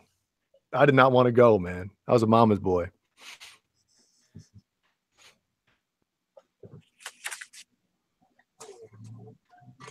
Huh? You guys hear the scientist a couple years ago said that the outer rim of the universe, the known universe that we know, is water. Really? So technically we're in a bubble. What? Yes. That's crazy. Look it up. I know. I don't know how the hell they can figure this crap out, but I mean, what if it's just like, what if it's... That means there's oxygen in space? Well, the space that we know is our universe, and there's none, but outside, that's what I'm saying. We know nothing. When you guys see my little bio or whatever on Instagram or Vivo or Veb, whatever the hell it's called, and you see we ain't crap with the S word, I don't want to swear on here. That's what it refers to. It refers to like the human race. Like we're nothing. That's what that means. Yes, okay. That's what that means. Yep. Good night, Bozik. Good night. Oh, he's out of here. Later, man. It's 4 in the morning. Well, what is it? It's 2 in the morning on the East Coast where Jay is. 2 in the morning. Yep. You know what? The whole David Allen Wright says, just hope there's no flat earth people on here. I'm definitely not. But I mean, of course, when somebody talks about it, like you're like, what are you, nuts? But there's just so much that we have no clue about. I mean, I don't think it's even, I don't know how people think that, but I don't understand either. Whatever. I mean, I was just in Sri Lanka, right? And I'm at this bar and we're watching the sunset. I'm looking south. The next thing is Antarctica, basically. And all you see is water because of the curve of the earth. Like if we went out there in a boat to where I can see, it's going to keep curving until you see Antarctica. It's just the way it is. Yep. Yeah. But whatever. I'm not going to have an argument with somebody over it because, you know, whatever. Everybody wants to know the truth. I don't know if we can handle. Yeah, I sound like what's his name? You can't handle the truth. Jack Nicholson. Well, I think that's why. Let's just say, Caleb. Let's just say that the government knows about all of, you know, the visitations of aliens and all this stuff. Let's just say it's happening, right? If the government knows all this stuff that's going on, they wouldn't tell us. Because then it's like, well, all of a sudden it's like, well, how are they getting here? What kind of technology do they have? It's almost like opening Pandora's box, right? Right. Of just like, but then like look at all the leaks that people aren't even supposed to know that we know about. Like, so yeah, and that are out there, but people ridicule them, so they don't get any traction. yeah, You know? I do believe there are conspiracies. I just don't think there are that many. You know, Do you ever see the top 10 conspiracies that actually are true? Did you ever watch Jesse Ventura's show, Conspiracy Theory? Yeah. They wanted that thing off the air bad. Yeah, it was pretty cool. Some of the stuff, like these underground layers. Like speaking of Howard Stern, he had a Jesse Ventura impressionist guy. And it was Google that, or you search that on YouTube. Some of the funniest stuff you've ever heard in your life. Just last week, right? Was it last week? Over the last few years, they've had a guy who calls in and does a Jesse, an impression of him, an impression. It's the funniest thing I've ever heard, because the guy nails the voice, and then everything he says is a crazy conspiracy about this and that, and I don't know. I think I was listening to the Howard 101, like a replay from years ago, with two comedians, and they were doing a debate between one guy was Trump and one guy was Bernie Sanders, and then the guy that could also do one of those voices could do him, and he went off. Yeah, okay, that's what I heard. I remember that. I heard that. Yeah. I heard that like last week. Yeah. Crying tears. The voice, because that voice is so, I mean, it's only his. So oh yeah, you know it's him whenever. Yeah. Yep. No, but there's a lot of conspiracy theories that people don't realize that are actually true. Like a lot of stuff. You know, that's why I don't trust anything the government says, or I don't want to make this a political thing at all.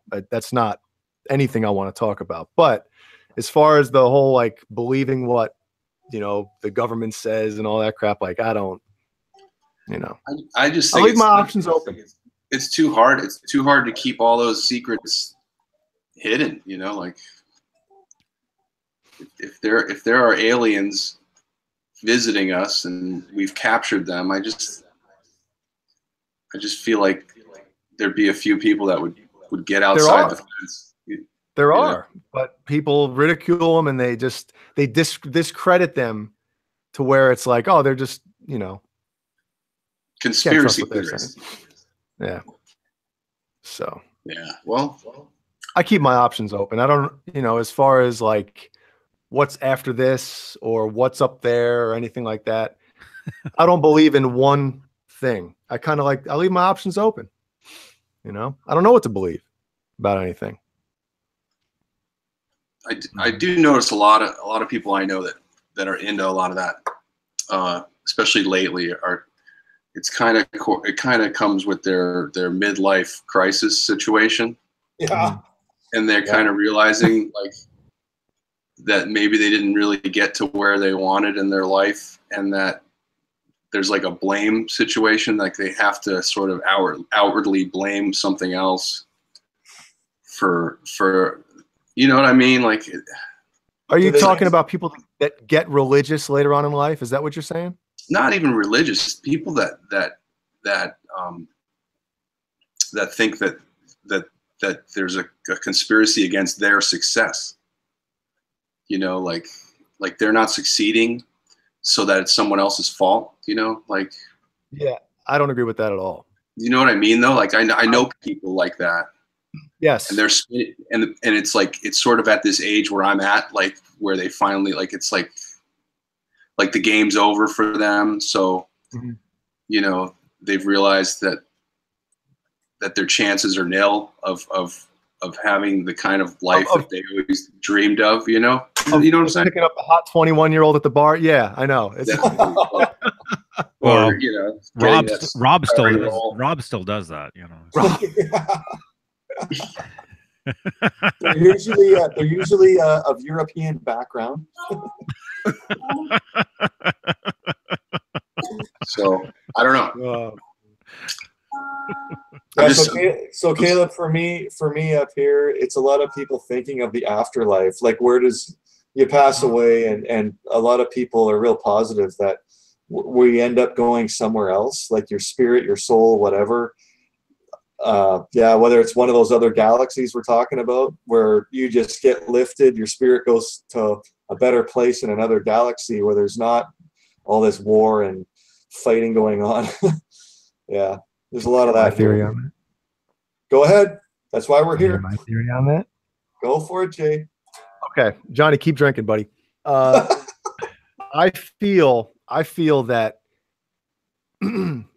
if you live a good life and you're a good person, no matter what you believe in, whether it's God, whether it's your 5150 amp, if that's what you believe is the higher power, whatever it is, as long as you live a good life and you're a good person, you get to go to that next level of whether it's spirituality, whatever it is. I don't know what it is. I don't think the human brain can comprehend what it is. But I think if you're a crap person, if you're a murderer, a rapist, or whatever, you either get knocked down a peg, whether that's being a dog or whatever, or just you have to do it all over again. You know what? You're a piece of crap. You got to do it over again. You know, that's kind of how I feel. You know, so I don't think the whole thing like, oh, if you don't believe in God, they're not going to let you into the pearly gates or whatever. I don't agree with that. I think as long as you're a good person, you get to go to that next level of whatever it is. You know, I mean, if we had to do this all over again every time, you know, and just the crapshoot of like where you are on the planet. And, you know, if you're in some third world country, it's like, man, I think there has to be something else, but I don't know what it is, and I can't comprehend what it is. But I just hope there's something else out there. You know? Absolutely. The soul, I believe in a soul, you know? And it's funny, I know a couple people that when you look in their eyes, there's nothing there. You know what I mean? I'm sure we all know somebody out there that like, man, look in that dude's eyes, man. They're just empty. There's nothing behind them. And I don't know what it is with those people. I can't explain it, but I don't know. Mm-hmm. Now I'm getting crazy. And I only had one drink. Get crazy. Poof. Spanky says, Jay, then what would you say about a bad person who gets away with wrongdoing? Well, I don't think it has anything to do with like the law. I think that it's almost like just what you are and who you are is almost like embedded into your whatever it is, you know, your being or your soul, whatever you want to call it. And I honestly think that if you're just a good person, you get to go to that next level of whatever it is. And if you're a piece of crap, you got to start over. Return to go. What is it? Yeah. And you don't collect $200. You don't collect. Yeah. You don't collect. Yeah. Wow. You collect 200 years. You're in the phantom zone. Yeah. So I have a side question now to you guys. Because you guys are in the States. You're on separate coasts.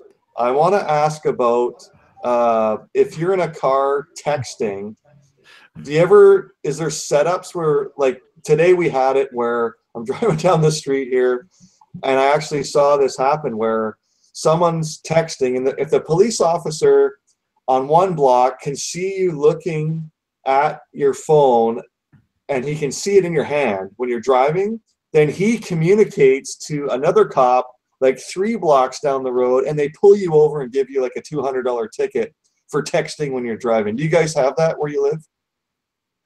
I haven't seen that. Wow. That sounds like very small town.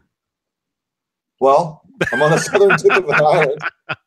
The 2 cops and the what's it, Barney and what's his name? Yeah. Well, no, out here. Yeah. Out here, technically, technically, like if you're going to use your GPS, you set it before you drive, and technically you can't touch your phone at all while you're in the car. While you're okay. So driving. so for you guys, if you're in your car driving and you text someone or you're looking at your phone and a police officer sees you, he has the right to pull you over and give you a ticket? Yes. Yeah. Right. Yeah. Or if you're taking a selfie at a red light or whatever. Hasn't happened to me yet, but I am guilty as sin. What about you, Jay, on the East Coast? In well, East Coast, it's all. I mean, I'm down south, so it's like in New York when I lived up there. It was the same as Johnny was saying. If you're even touching your phone, it has to be. You have to be hands free. Right. Your phone in New York, but in South Carolina, go ahead. Yeah, I mean, I might look crazy, you know, while I'm in the car, because what I do is I have my phone, you know, in a dock, whatever it is, and I have it plugged in. So when I'm driving, I talk to my phone. I'll say, well, it's not plugged in. I'll say, "Hey Siri," and then whatever I need, Siri will tell back to me whatever it is. Tell Jay he's a weirdo. You know, or text. Well, I don't have your phone number, but yeah, hey Siri, text Jay. You know, say this. Like I'm always talking to Siri while I'm driving, and it's all hands free. You know, and of course I do. You know, I look around, and if I do need to touch something, talking about the phone, you know, yeah. I will. But no, out here, technically, if you're in your car and you're driving, you can't be touching your phone at all. At all. Down here, it's different. They only made texting and driving illegal in August of 2015. Wow. Yeah. We can still talk on the phone down here while we're driving, all that stuff. But as far as like, I guess this while you're driving is illegal down here. But, you know. But I mean, I see it all the time, dude. I see it all the time. Somebody driving in the fast lane on the highway. Oh, even out here. Like out here, like recently, a couple weeks ago, a month ago, I saw a cop drive by like this, you know, while he's driving. You know, but of course they can get away with it. You know, they can do what they want. Official police business, Mr. Beane. I'll meet you at the donut shop. Damn. That sounds good, man. Yeah. Donuts, Krispy Kremes, man. Yeah, there's a Krispy Kreme about 15 minutes from me. Okay, so Jay, vintage sounds. Okay, I guess you just let that go. What does that mean? Why did they pick that up? What is that a bad word? I don't see anything. Where? Huh? The vintage sounds. The RFID. Oh, who let that go? Oh, David. Did you let that go, David? David has a wrench as well. Anyway. Yeah. It just popped up. It held it. It held that. Is that like? Maybe it's just it takes random things like that and says, you know, that looks. We don't know what that is. Maybe that's why they hold it up. But as far as what happened earlier, like, you know, on the previous show, I'm thinking I need to go in and type a bunch of like really bad words in there so they know to not to not let stuff I don't know. I mean, YouTube is changing. I don't know if Jay, I think I told you this. You guys, I didn't we're using Hangouts right now. We're using the Google Plus Hangouts feature, whatever it is. Which is fine, but most people that live stream on YouTube, they use what's called OBS. And what you do is if you use I'm trying to talk. When you use that going on what am I trying to say, Vintage? As you Oh man, are you having a stroke? I think so. The aliens got me, man. They beamed half of you up, and they were beam me up now, please. What am I trying to say? I'm on the spot. It's Johnny on the spot. What am I trying to say? Johnny, is that the program when we're looking at the screen? Okay, wait. It has the Twitter symbol, the Facebook symbol, and the chat's up there on a replay. Thank you. Yeah. Yes, exactly. Okay, so when I've done those videos, that's using OBS. I'm David Allen Wright. You know what OBS is. I know you know. Anyway, as far as live streaming on YouTube now, as far as like the live chat box, from now on, if you use OBS, that chat box will be included in the replay of the video. Yeah. It'll be on the side. Yeah. So normally when I do the videos when I play music in the beginning, I have the chat box like on the screen itself. Like it takes up space, real estate or whatever. Now that chat box will be included in the replays. Yeah. Which is great. Although using Hangouts, it won't be happening. So we're trying to figure out, although we've been trying to figure this out for a while, Jay and I, how to stream and use OBS and have a bunch of people in here. And the quality is so much better. Like you can play music on here. I mean, not, you can have sounds, everything's clear, Well, it's cool when you did it a couple times where you had like the intro music, the outro music and stuff. And when you wanted to show a picture, instead of showing your phone and hoping everybody else shut up while you showed it, I'd click. You would have it in your computer and you'd pop it up. Yep. Yeah. Cool. Yep. Yeah. And that's how most people, do this. Well, not most, but that's what a lot of people use. And it's great. It puts a lot more pressure on the host because I have to be clicking on this and that, and I've got different screens open, and so it's a little more intense. But sometimes that can help you stay on the ball, so you're constantly like having to pay attention to what is going on. Yeah. So anyway, but yeah, that's. I think that is, the next step. But like I said, we need to find a way to have, a bunch of people in here. I mean, I guess I could use Hangouts. Like I could use OBS and then use Hangout. I mean, we've done that before. I've done that before, and it's not so bad. No, not so bad. But well, I think the last time you did, it didn't go too well, and I think that's why you stopped using it with Hangouts. If I remember correctly. Oh, it was with Lucy. Yes. Right. Yes. Yeah. You were backwards. Your couch was on the opposite side of the room. Well, that's how I look now. To me, I'm backwards. To me, that says HV3. To me, which I don't know why. But on the video, on the video, I appeared backwards on the replay. Yep. Yeah. And it was kind of weird. Yeah. Can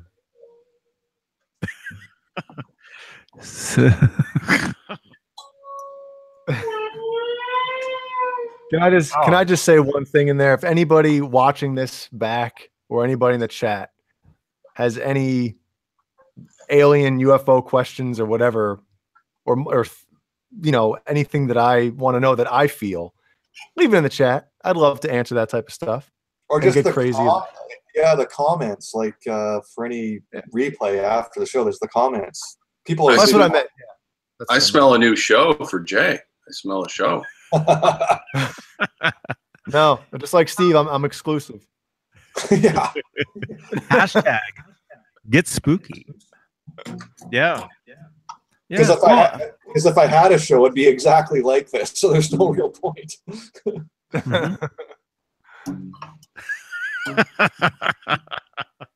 Yeah, I guess if you're right, if I did have a show, because I was trying to do a podcast a couple years ago, and one of my buddies who I was doing it with ended up bailing, didn't want to do it anymore. So if I was going to do something like this, it would be about either aliens or it would be about everything and nothing, like just almost like a Seinfeld type thing where you just talk about the dumbest crap, like almost like just conversations you're having with your friends, and you're like, wow, this is actually pretty. Well, when I was talking to Rob on the phone today, we were, I don't know if your ears were burning. We were talking about you, and all good stuff. He was saying how he loves you and everything, and I was saying, nice of him. And I was saying, I was telling him how you wanted to do a podcast a long time ago, and I think that's one of the cool things about you being on these, because you're getting to be able to do, that kind of thing. It fills that void. Yeah. Because I still want to do that, but my buddy, every time I kind of like talk him into it, he pulls out at the last second. Like a porn star. Pisses me off. Oh.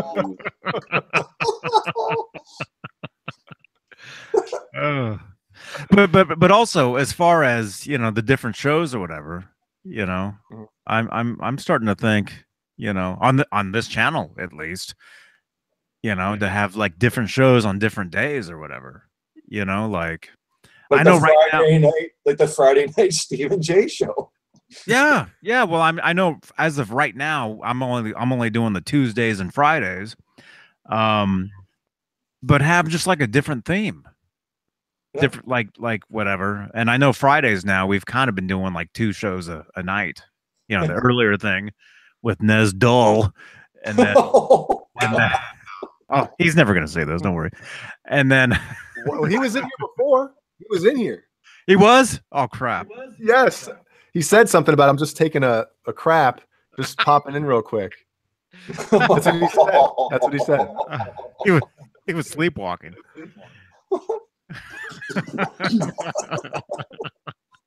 But you know what I mean though?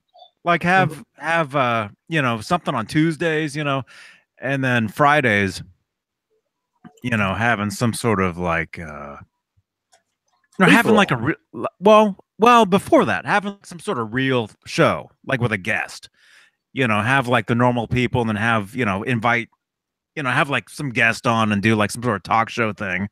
And then, yeah, like late night. Well, that's what I mean. I thought you were talking about the late night one. That's why I said the free for all. Like, this is cool, like where we don't have to. I mean, obviously, if somebody talks about guitars, like somebody had a question for Caleb earlier.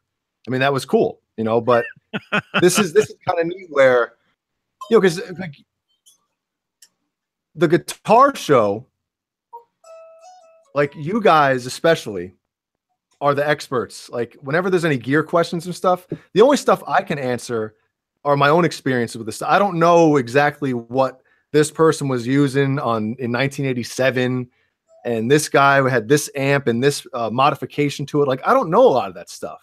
You know what I mean? So that's why it's cool on the late nights, the Friday late nights that we've been doing the last few weeks, where it's almost like a free for all. We can talk about anything and not have to worry about sticking to that exact type of script, Format. Yeah. Format. Thank you. Is that why we have like 4 people, or how many here? It's just us. But not many people last Friday got to go into the whiskey, did they? No. That's true, man. That was cool, dude. That was cool. Watch that one back. Yeah. Yeah, that was a lot of fun. Sean Mahoney. That will happen. He guessed the sign. He's the one that guessed the EVH sign was going to be in the box. Was that Sean? He was the first one to guess it. Somebody. Well, there was an argument. There was a fight. Someone else said that they were first, but whatever. There was before that guy. There was somebody else. There was somebody else who guessed. I saw it. I went. And I haven't seen them in the chat since. I went back and I saw that. But hey, Sean Mahoney, as far as having Gary Kramer on here, that will happen. Oh yeah, it was supposed to happen February. I think about now is when it was supposed to happen. Oh, it's February. But my friend Mike, who was going to do that with me, he basically had to go to the East Coast. So I think when he comes back, I think we'll figure that out. Good morning, Caleb, son. Caleb, were you going to say something? I think we cut you off like 4 times in a row there. Oh, no. Oh, okay. No. No, I got nothing to say tonight. I'm just, I'm a passenger. So, Caleb, my question to you is, who's Brandon Paul on your T-shirt? Who is that? No. He's this kid. He's in a band called Stonebreed, and he's a really, really good player. And I'm as I announced last week from the Sunset Strip, I am in the process. That's my Canadian word for the night. I'm in the process of yeah. Oh, that's right. I forgot I said decal. I'm in the process of putting together a little like spotlight show on guitar players, and he is my first episode, so keep your eyes out for that.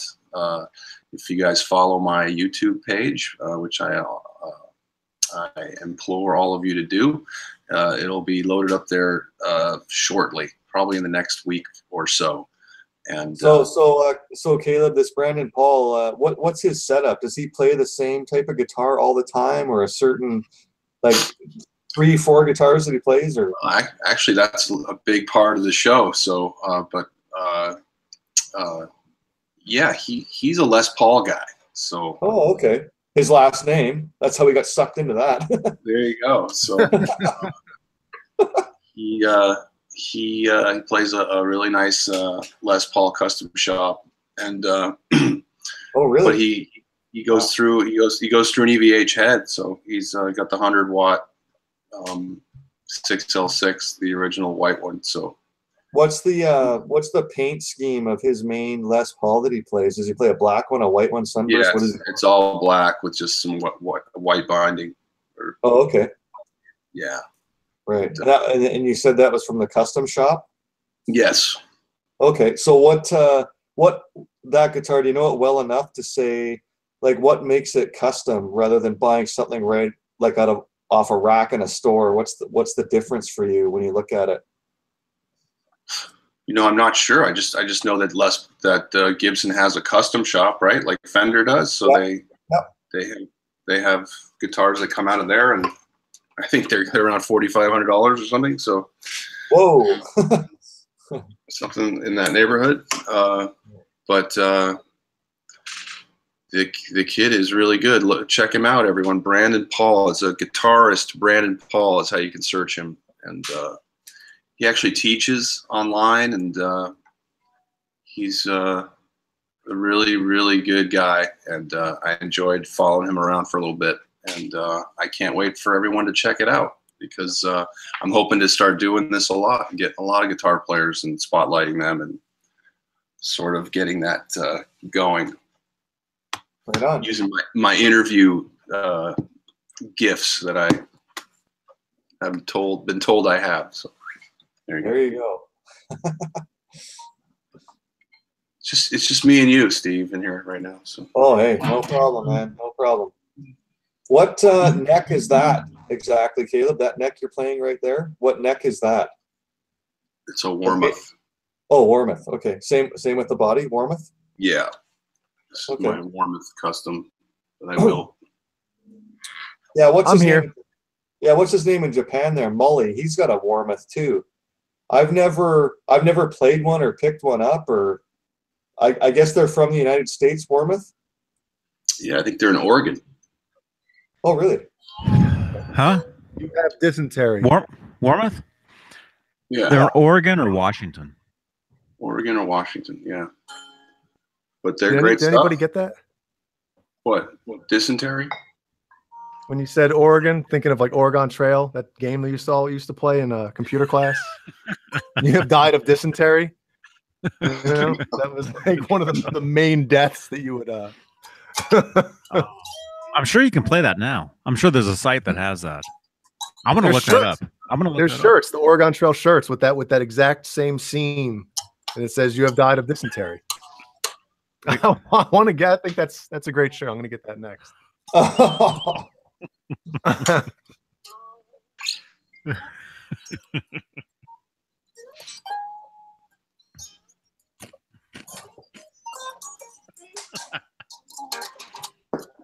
Are we? It's your guys' show, man. Where'd you guys go? Like you guys left together. It was weird. You guys are Johnny's eating. He picked up what is it? Cheddar popcorn again?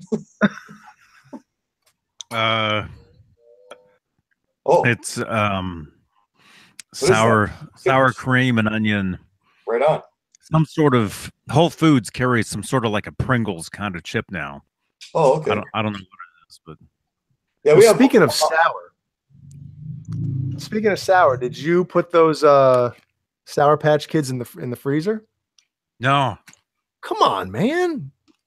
The ones that Adam from FU Tone sent me. I still have them. I haven't eaten them. Good. Put them in the freezer. They're good frozen then? Yes. Did you see how Adam's in Miami and he went to that place, the Guitars and Cars place? Mm-hmm. Anyone been there? What's Guitars and Cars other than guitars? What is it exactly?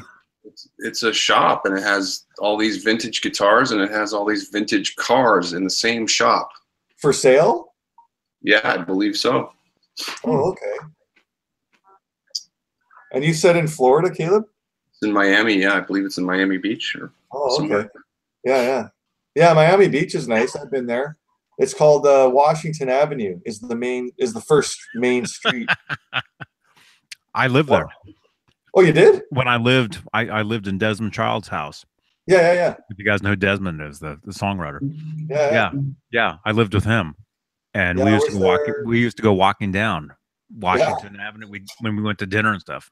Yeah, they had great restaurants there. I actually. So what I do, guys, whenever Johnny might know this because I've mentioned it a couple times, but whenever I travel and I have a great meal, I'll give like the bus boy like $10 and he'll actually go and get the actual recipe of what I just ate. What? So that I can make it at home. So that's what happened. I'm in Miami. You ever get the weirdest like thing written back? Like, yeah, that was like snails and worms. And you're like, well, it was good. No, man, I had this amazing pasta dish on Washington Avenue. Wait, what was it? Pasta. What did I say? You have to write that down and add it. Is that another decal thing I'm not supposed to say? Decals. Decal. Yeah, it's pasta. Pasta? Yeah. Anyway. It's just the pasta. It's like you walk past something, you walk past it. Yeah. No, it's just the pronunciation's different. So I had an amazing dish and I flipped the busboy $10. I said, give me the recipe for that. And I've been making it ever since. If ever I have the pasta dish, I still make the same. That was 10 years ago. I went on a cruise it was May 1st, 2008. 10 years ago, yeah. I went from Miami Beach, Florida, to Rome, Italy, 16-day cruise. Yeah, it was amazing. Dang. Yeah. So I crossed the Atlantic. I crossed the Atlantic Ocean on a cruise ship, and they give you a diploma. Like once you get to the Canary Islands off the coast of Morocco, you passed it. You passed. Yeah. Out there you say you passed, right? Yeah. Yeah. Pasta. Pasta la vista. That makes sense. That's pretty funny. They give you a diploma. Congratulations. You didn't get sick on this cruise. Yeah. Mirror tested bug. Desmond, he wasn't my roommate. He was managing a band that I was in. And I lived in his house. Yeah. What was the name of that band, Johnny? I have not said. Oh. That's a great band name. I'd rather not. Well, no. I've not said. Well, I've never said what that band was called. Oh.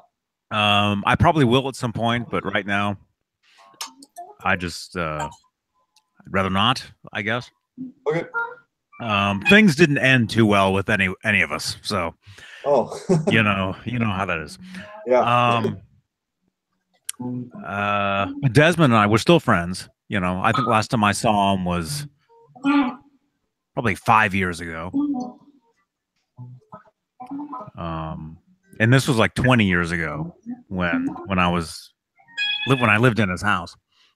When you were 5. Yeah. Yeah. I was having deja vu nonstop.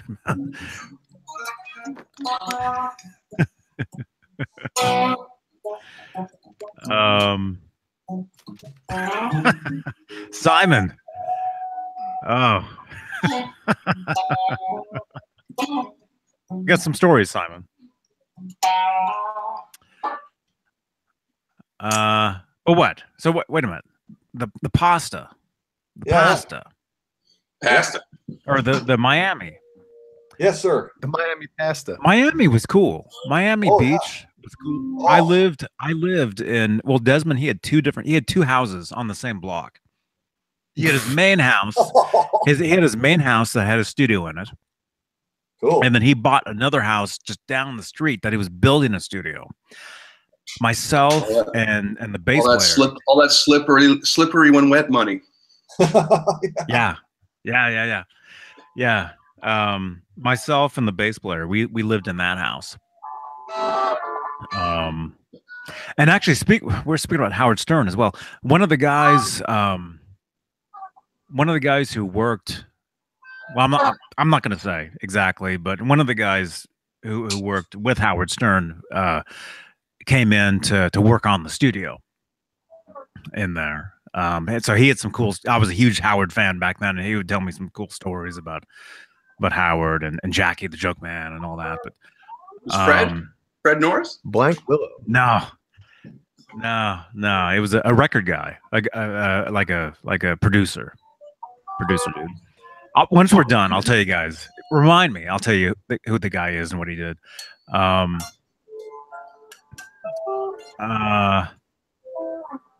Anyway, Miami was cool. Miami Beach was cool. I mean, this was 20 years ago, but it was a lot of fun. Walking up and down Washington Avenue, like you were saying, and and everybody out there, palm trees. But you walk up and down whatever the main street is there, whatever it is, and it's just everybody there was a model, and everybody was it was crazy. Yeah. And then you see us, this band walking around with Desmond, walking. Going out to dinner and stuff after sessions, after doing recordings and demos or playing shows or whatever. It was cool. Really cool. For vintage sounds, asks what amps I'm using. I'm using the new EL34 50 watt EVH. Oh, you have one of those? Yeah. Yeah, I'm thinking about it for like right here. Yeah, I'm thinking about it. I really like the look of that one. I like the black. Yeah. I like the black with the gold trim. I think it looks really smart. I'm not a fan of the white sort of ivory. I never was a fan of that. So I'm happy that we have that. Dirty. The white ones get dirty. Yeah. So I'm happy that we have the black with the gold trim now. That option. Yeah. Simon, all good, man. All good, man. No, I've got some stories, man. Maybe I'll tell them on here someday or not, but yeah, the late night show. Let me just say, when I lived at Desmond's house, every day was a freaking circus. You never knew who was coming over. I can't tell you the people that I met, and it's like I never took a picture. I never had a camera. There was no cell phones. Real quickly, we actually spent the afternoon with John Bon Jovi's mom. We went and met her, and she was like, well, basically, she was basically like, you know who my son is? You know who he is? You know, and we're like, yeah, we do. You know, but met his brother. I forget his brother's name, but I think I follow him on Twitter or something. But Ron. his brother was a cool dude. He actually had a story. I'll tell you guys this. John Bon Jovi's brother, Ron. was his name Ron? He was telling us. This was 20 years ago. He was telling us that he was was he in the band? Did he have a band? Let me think. Anyway, there's can I get this straight though? Maybe I shouldn't. Uh-oh. Whoa. Noise gate. Yeah, flip that switch all the way. That orange switch at the top left. That'll cut that out.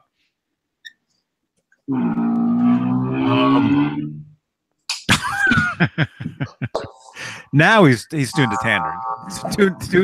Tuned to Tandard. Is that what I said? Tuned to Tandard.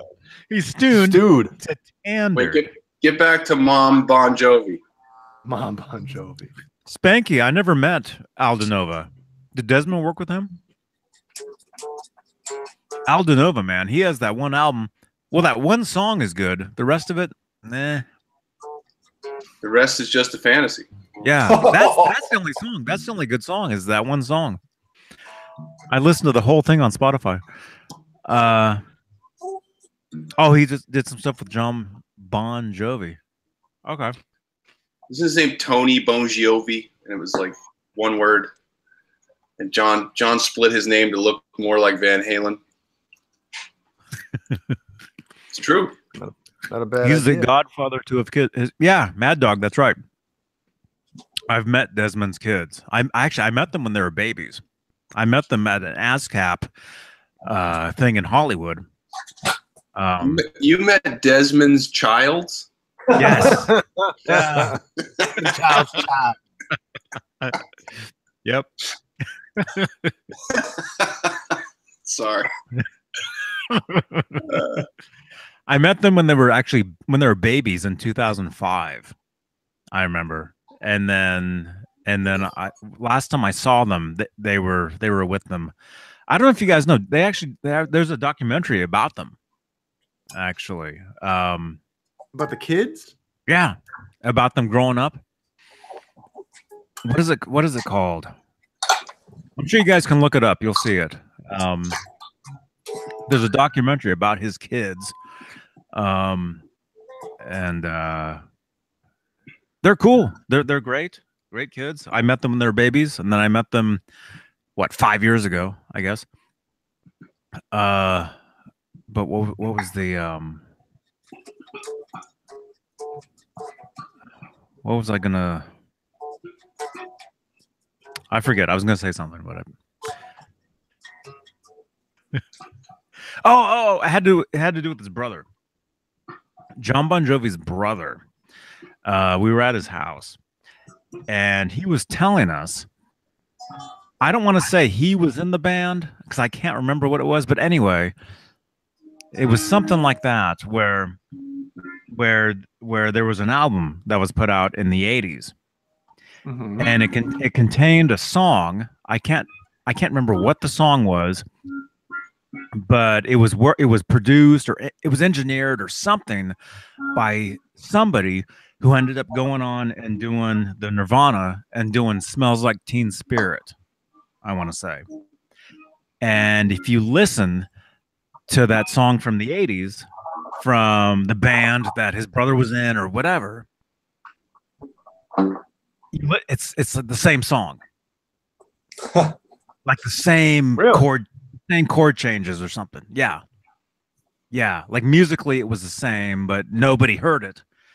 And then Nirvana goes and has a huge hit with the song, and it's basically the same, like musically the same thing or something. And he was telling us that he was like, they were going after Courtney Love, which obviously I don't think anything ever happened, but because this was 20 years ago now. He was telling me this, but I forget. Well, ET 1550. I'm not going to say that on here. Yes, I think that's, yeah, I think that's who it was. Yeah, I think that was him. But yeah, this is a long time ago.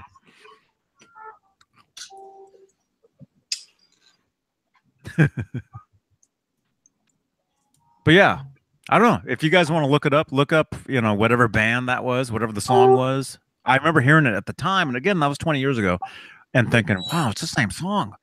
Musically, it's the same."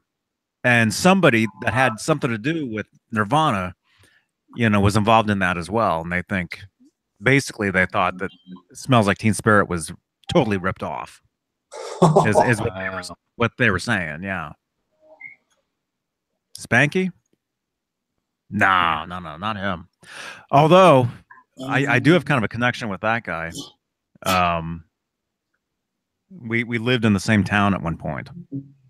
Although I never knew him. He was much older than me. But I knew other people that worked with him. Oh man, I'm running out of gas, boys. This earlier schedule that I'm on. It's 5 to 3 in the morning in Carolina. Yeah. Get sleepy. Yeah. We can call it. And yeah. It's only almost midnight, but that. Yeah. I've been late the past few days. I've been going to sleep at midnight. So midnight is starting to feel late to me when it normally never did. Yeah, dude. Yeah, this is crazy. Usually it's like 3 a.m. Oh, now I'm gonna have a big snack and, you know, play guitar for a little while or watch a movie or something. Now it's like, oh man, I gotta go to bed. Yeah. But John hey, Biel. I got an idea though. Cool. Let's hear it, Jay. What's your idea? No, well, it's Michael Smith actually asked me this question. I don't know if it was in the chat or something or through Facebook Messenger. Where is he? He was all pumped about here tonight. Yeah, because he was pumped about the alien thing, like really pumped. So he asked me a question, I think it was through Messenger, and said, if an alien race came down and was like interested in our music and never heard it, what one song would you show them? Nobody answer. We'll talk about this next Friday night. Because my wife and I were talking about it. We went to Costco earlier this afternoon, and the whole way there, I'm like, man, do I show them like a classical song, like music? Do I just show them Eruption? But I'm like, wait a minute. I would prefer to show them like a band, like a whole, like a rock song with like lyrics and, you know, drums and everything. Stairway to Heaven. And that's one song that came up, but I don't know. Like, I'm not the biggest Zeppelin fan, even though I think they have like some of the greatest songs, even though a lot of them were ripped off. Welcome to Earth. I give you Hot for Teacher. Yeah. Oh, so you guys have could you imagine if a band wrote that song nowadays? The lyrics? I'm talking about not the music, the lyrics. You know, like every few days we're reading in the news about hot for student.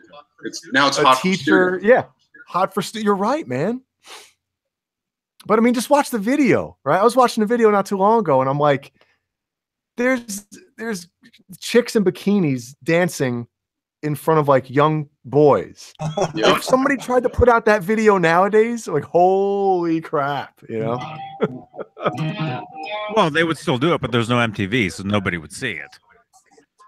And then YouTube would ban it or something. Yeah.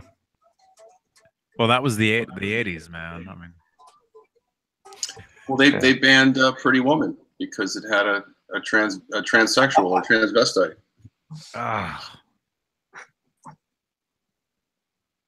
Man, that video was cool. I mean, you know, I didn't see it originally. I think I first saw it in '94. I got a VHS copy, and it was on it.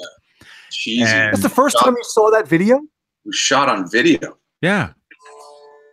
was literally shot on video. Like they didn't shoot it on film. Wait a second. Johnny, the first time you saw Hot for Teacher, the music video. No. Pretty Woman. No, Pretty Woman. Oh my God. Yeah. I'm still back on the bikini chicks on the classroom. I apologize. Well, You don't have to apologize. No. Yeah, Hot for Teacher I saw in '84. I saw that, but Okay. I didn't. I thought it was cool, but I thought it was funny, but that didn't get me into the band. You know, it was the Edward Van Halen cassette and Back to the Future that really got me into Van Halen. But no, the Pretty Woman video. I was in New York, and I went to some store. Some CD store that was selling, you know, all kinds of, you know, bootleg silver CDs back when you still had the silver. There was no CDRs, you know, it was all silver CD bootlegs. And I bought like whole handfuls of boots and then VHS tapes. And one of them had the original Running with the Devil, You Really Got Me, Jamie's Crying videos, you know, all the videos. And Pretty Woman was one of them. And I remember I took the 6-hour flight back home from New York to California. Right when I got home, I put that VHS tape in and watched these videos, you know, and I saw Pretty Woman. And, you know, for years and years and years, you always hear the stories about, oh, that video was banned. It was always banned. You know, it was never seen, you know, transvestite, whatever. But then when you see it, it's like, really? There's nothing wrong with this. You pull the wig off, it's a guy and he winks. So what? You know?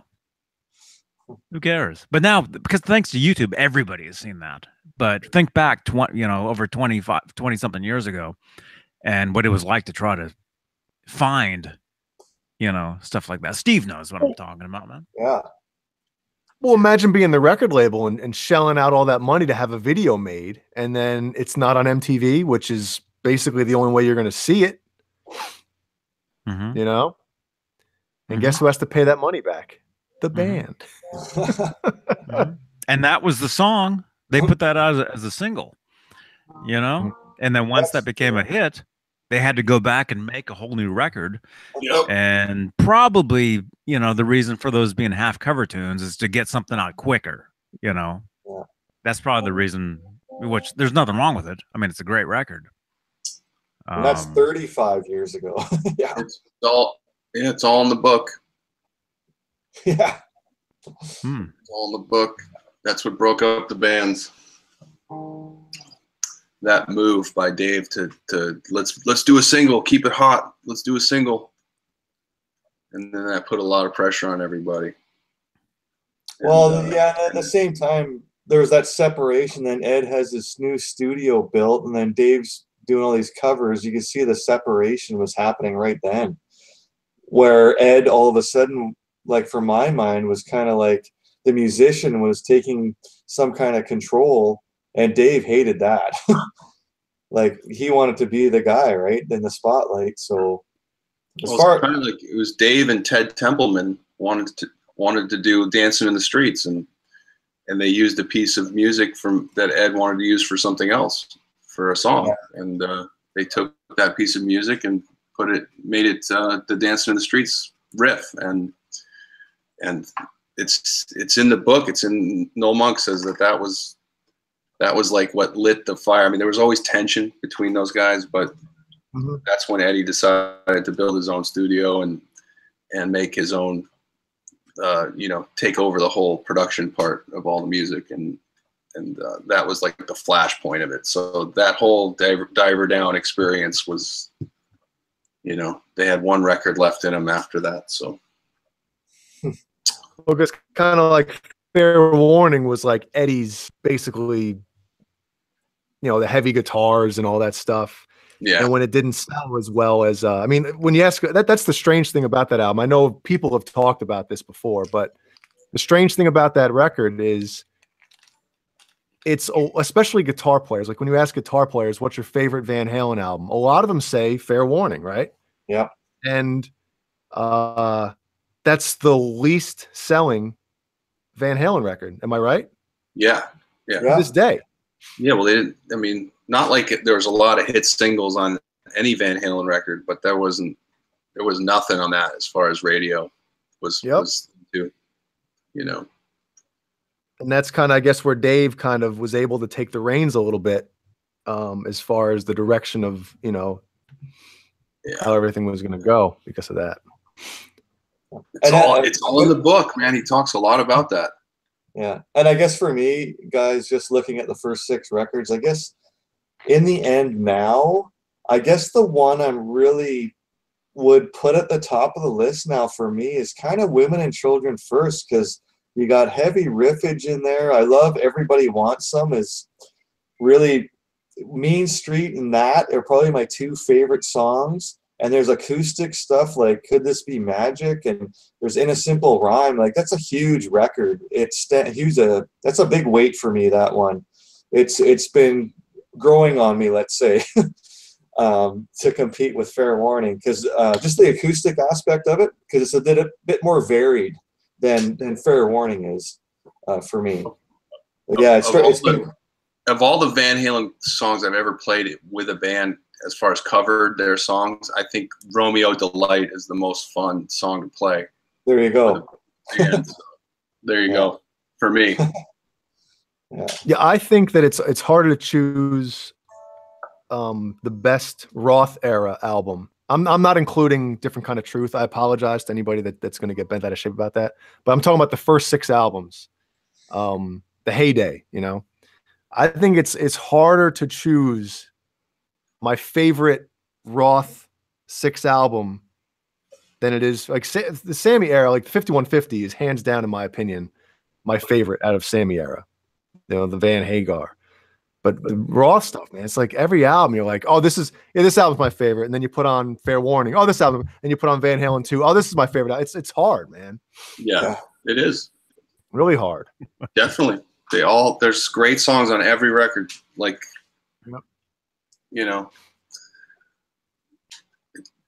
it's why it's the best band ever. Those first 6 records.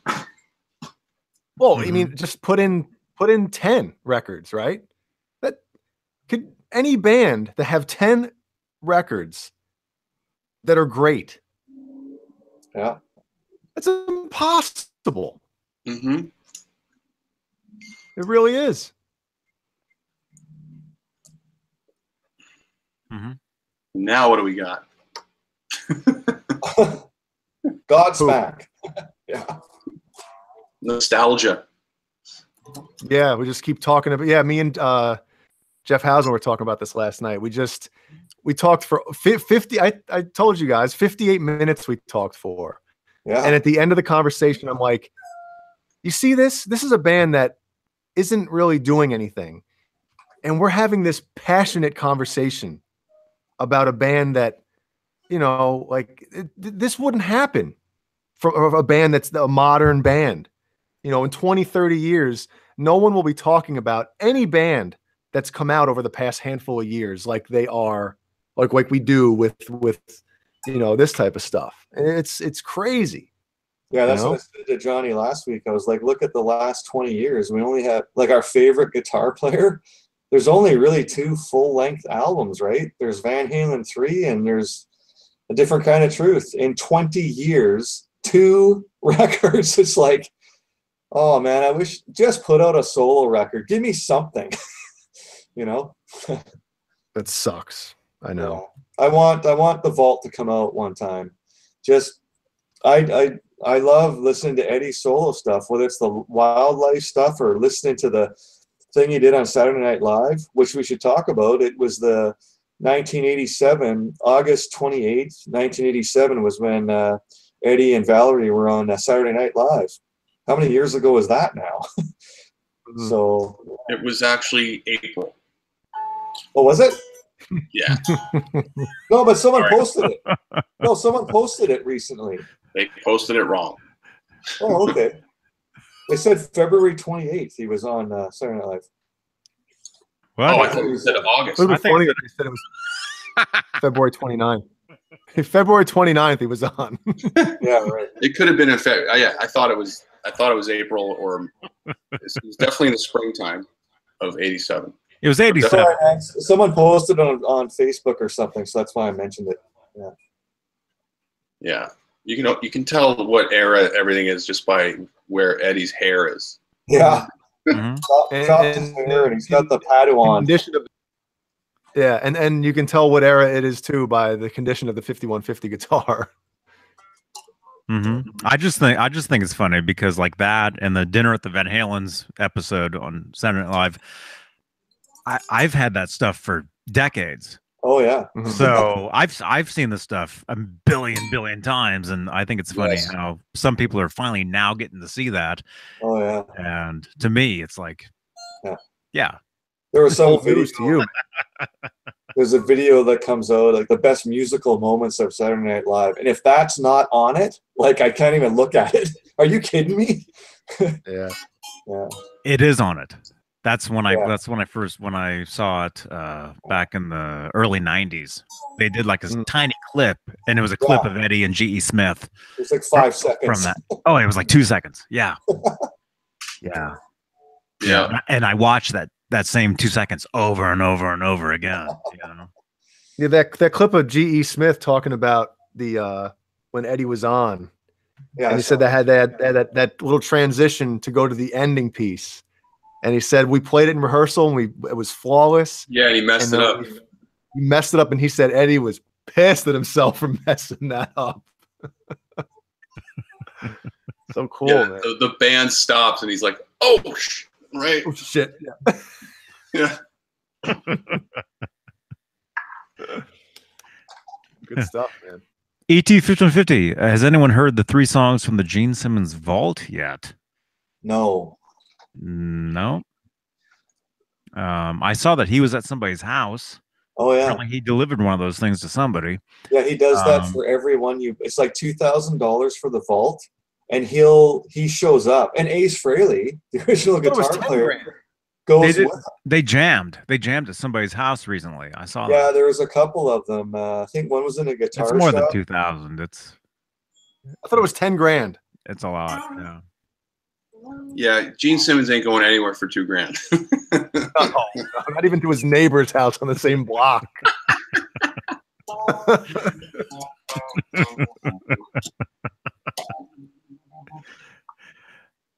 What's funny is I love that song, Christine 16, for years, and then you come to learn that Eddie wrote that song.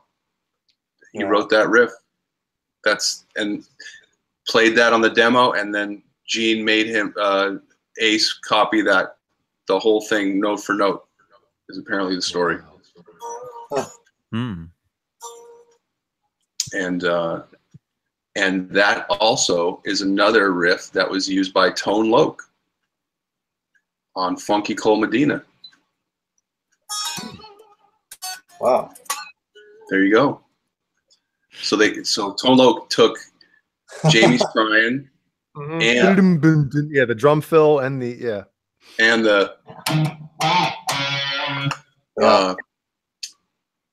he took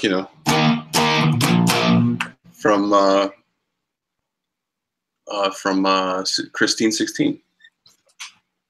There you go.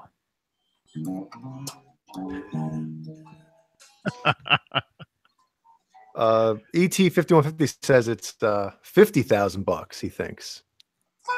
That sounds more like it. Yeah, it's quite. They send Vinnie Vincent for $2,000.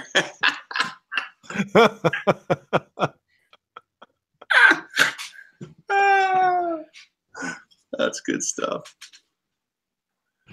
I love that interview with when Ace Frehley's on with Gene.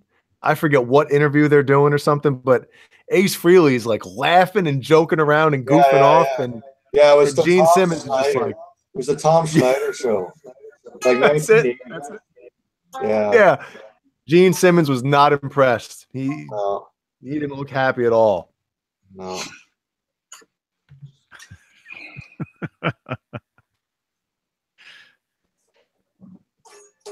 Yeah. I like Kiss.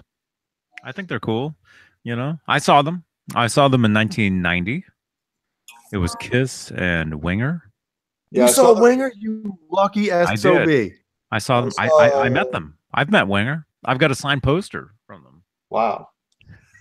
I saw the reunion tour when the original band was back together in makeup, like 1996. Yeah. And 1997. I saw it a couple times. I saw them in Irvine.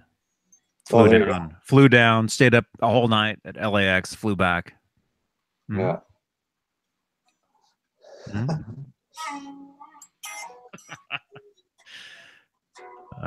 Yeah. But what? I think some of these guys, I think it's poof time. Yeah, it is. It was funny when you ended the show with poof. It's time to poof, I think. Definitely time to poof. Oh yeah. Yeah, Fender Guru Kip. People don't realize it. Kip Winger is a top, like, first class musician.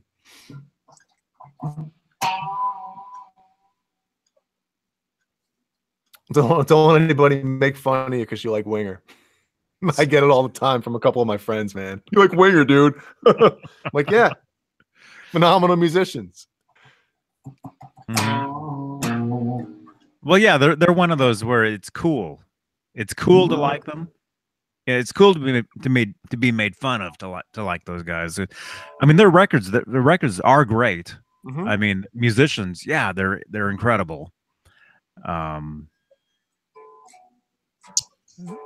Isn't like She's Only 17 is like the last glam song before Nirvana destroyed everything. So I think they actually Cherry Pie was after that from Warrant. Yeah, right? I think it was Warrant. Warrant was the very last. Cherry Pie and yeah, well, it was a lot of that stuff. Look up the dates. Cherry Pie was 1990. I think She's Only 17 is 91. No, 17 is wait a minute. 17 is 88. Yeah, I think that album came out in because I had those. I used to do a paper route, and I learned how to drive listening to Women, Children First and Winger. Yeah, the second album I think came out in 91. 90. Oh, you're right. I saw them on the tour of 90. Yeah, the third enough. Yeah. The third record was 93. It was called Pull. Yeah. That one I never bought. I never bought that one. Yeah, that's a good one. They got a good song called Spell I'm Under. That's a good one to look at. That's a great one. Yeah. Yep. I know there was an interview with Janie Lane or something, and he talked about because they were on the same record label as Alice in Chains. Whoa. Which is Atlantic. Okay, thank you. See, my brain just doesn't work unless we're talking about Alien. Right? I don't know. You're probably right. So I guessed. He said that for the longest time, like I guess after the after Cherry Pie came out, as soon as you walked into, let's just say it's Atlantic Records, right? As soon as you walked in, there was a huge banner above as soon as you walked in of Cherry Pie, right? I heard that story, yeah. Yeah, and he said all of a sudden he walked in and it was Alice in Chains, and then it was like this the end of anything glam rock or any of that stuff. Man in a box. Yeah, man. Yeah, I saw an interview with the drummer from Rat, and he was like, all of a sudden, it's like 1990, 91, and I'm listening to the radio, and I hear like all the Seattle bands and nothing from LA. That's when I knew we were done. And that guy, his name's Bobby Blotzer. He was the drummer for Rat. He actually like vending machines. He had a vending machine business for like 5 years because the money was running out. He sold his houses, and he says, my hands smelled like nickels, dimes, and quarters for like 5 years because he was just collecting change out of vending machines. Wow. Yeah. I wish my hands smelled like quarters, nickels, and dimes. Instead of guitar string. Johnny Beane would never touch that much money. All the germs on all the change. Oh yeah, Firehouse too, man. I have in my opinion, the first two Firehouse records are awesome.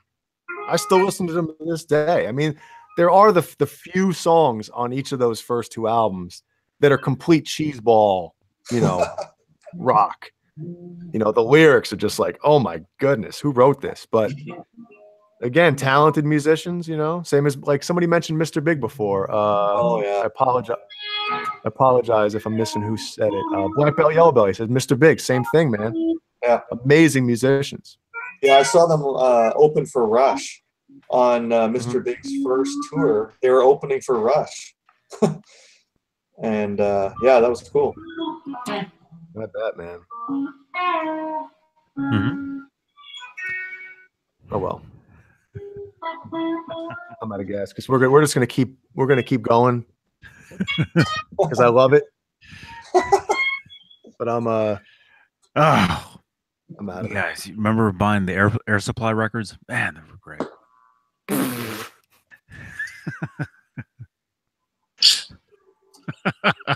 I was telling you earlier, I was teaching guitar lessons to this one guy, and all he wanted to learn was Air Supply. He wanted to impress a girl, I bet. So, I don't What's know. a known Air Supply song?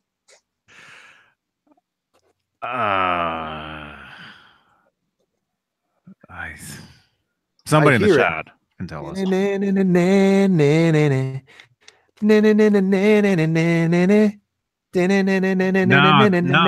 around. That's Oreo Speedwagon. It's Oreo Speedwagon. Holy crap!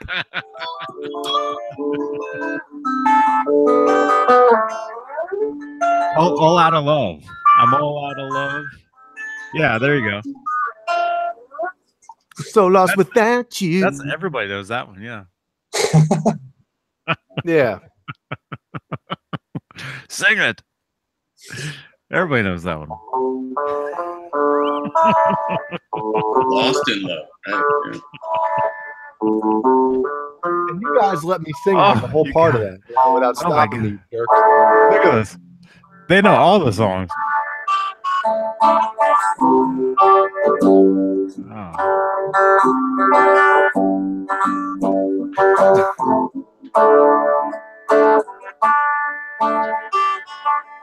Yeah, Mirror Tested Bugs and Firehouse had some great production. A lot of those like the backing vocals and stuff and the harmonies, like that's straight out of like the Mutt Lange playbook. When you hear a lot of those harmonies. Don't get Johnny started with the Lover Boy. Wait a minute. What are you talking about? Lover Boy. What? Yeah, Mutt Lange. Yeah. Oh yeah. I'm thinking Def Leppard. No. Johnny will tell you, man. If you listen to Lover Boy, and you listen to Def Leppard or Shania, it's right there. Yeah. There's a lot of it that's the same. Yeah. The formula. Exactly. A lot of it is his voice too. Yes. All right. I think we're gonna let you guys go. I know some of us want to split. So hey, great talking to you guys. Yeah. We'll continue. You're making it seem like we're never going to talk to you again. Huh? No. Great talking to you. No, I know. You and Caleb want to get out of here. So, I'm telling everybody else. We got 32 people sitting there. Wow. We'll be back. We're doing better than we did earlier. Yeah, right. Well, that's because me and Caleb were here. As soon as we said Air Supply, just bumped up the numbers. Yes.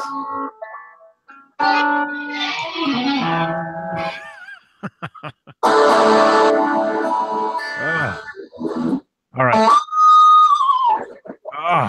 All right. We'll see you guys. We'll see you guys Tuesday. Okay. I'm playing a gig in Oakland, California at Warehouse. I want to say it's called Warehouse 416, I think. Oscars night, Sunday night. And if you guys live in the Bay Area, Oakland, San Francisco, you're welcome to come down. I think it costs a little something to get in, but if you meet me outside, you can carry my gear in and get in for free. Johnny's back hurts. Yeah. Yes. But I'll be streaming. I don't think I'm streaming every song because I don't. Some of them I don't. Might not be as tight. But the ones I think will be good, I'll be streaming live on Periscope over on Johnny Beane on Twitter. Rob Johnson sent me a text. He wants in right now.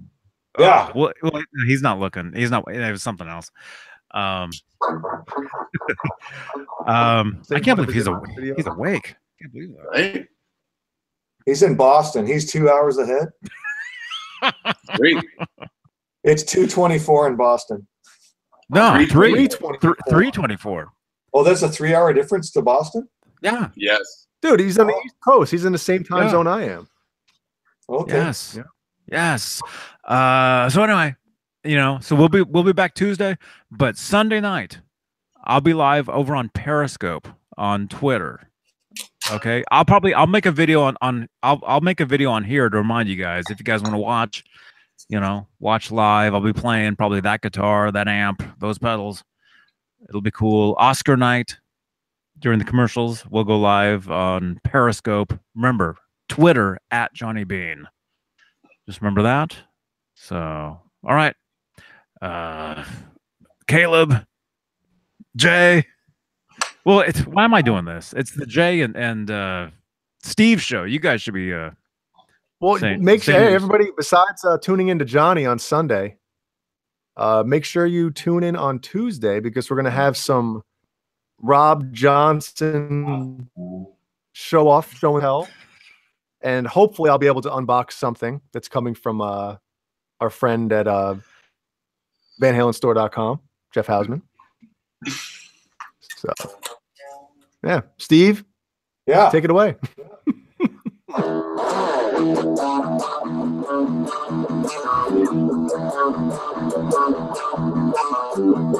Can you talk and play at the same time? Talk and play us out. Thanks, Caleb. Thanks, Jay. Thanks, Johnny, for having me. This EVH sign looks awesome. And yeah, we'll see. Don't you ever forget to put it up again. Yeah, right. No. I'm just happy to contribute to the show. That's meant a lot to me the last 13 months of my life. And yeah, we'll see everybody Tuesday night. It'll be awesome. Adios. Awesome. Say Steve Anderson out. Steve Anderson out. Oh yeah, say Steve Anderson poof. Steve Anderson poof.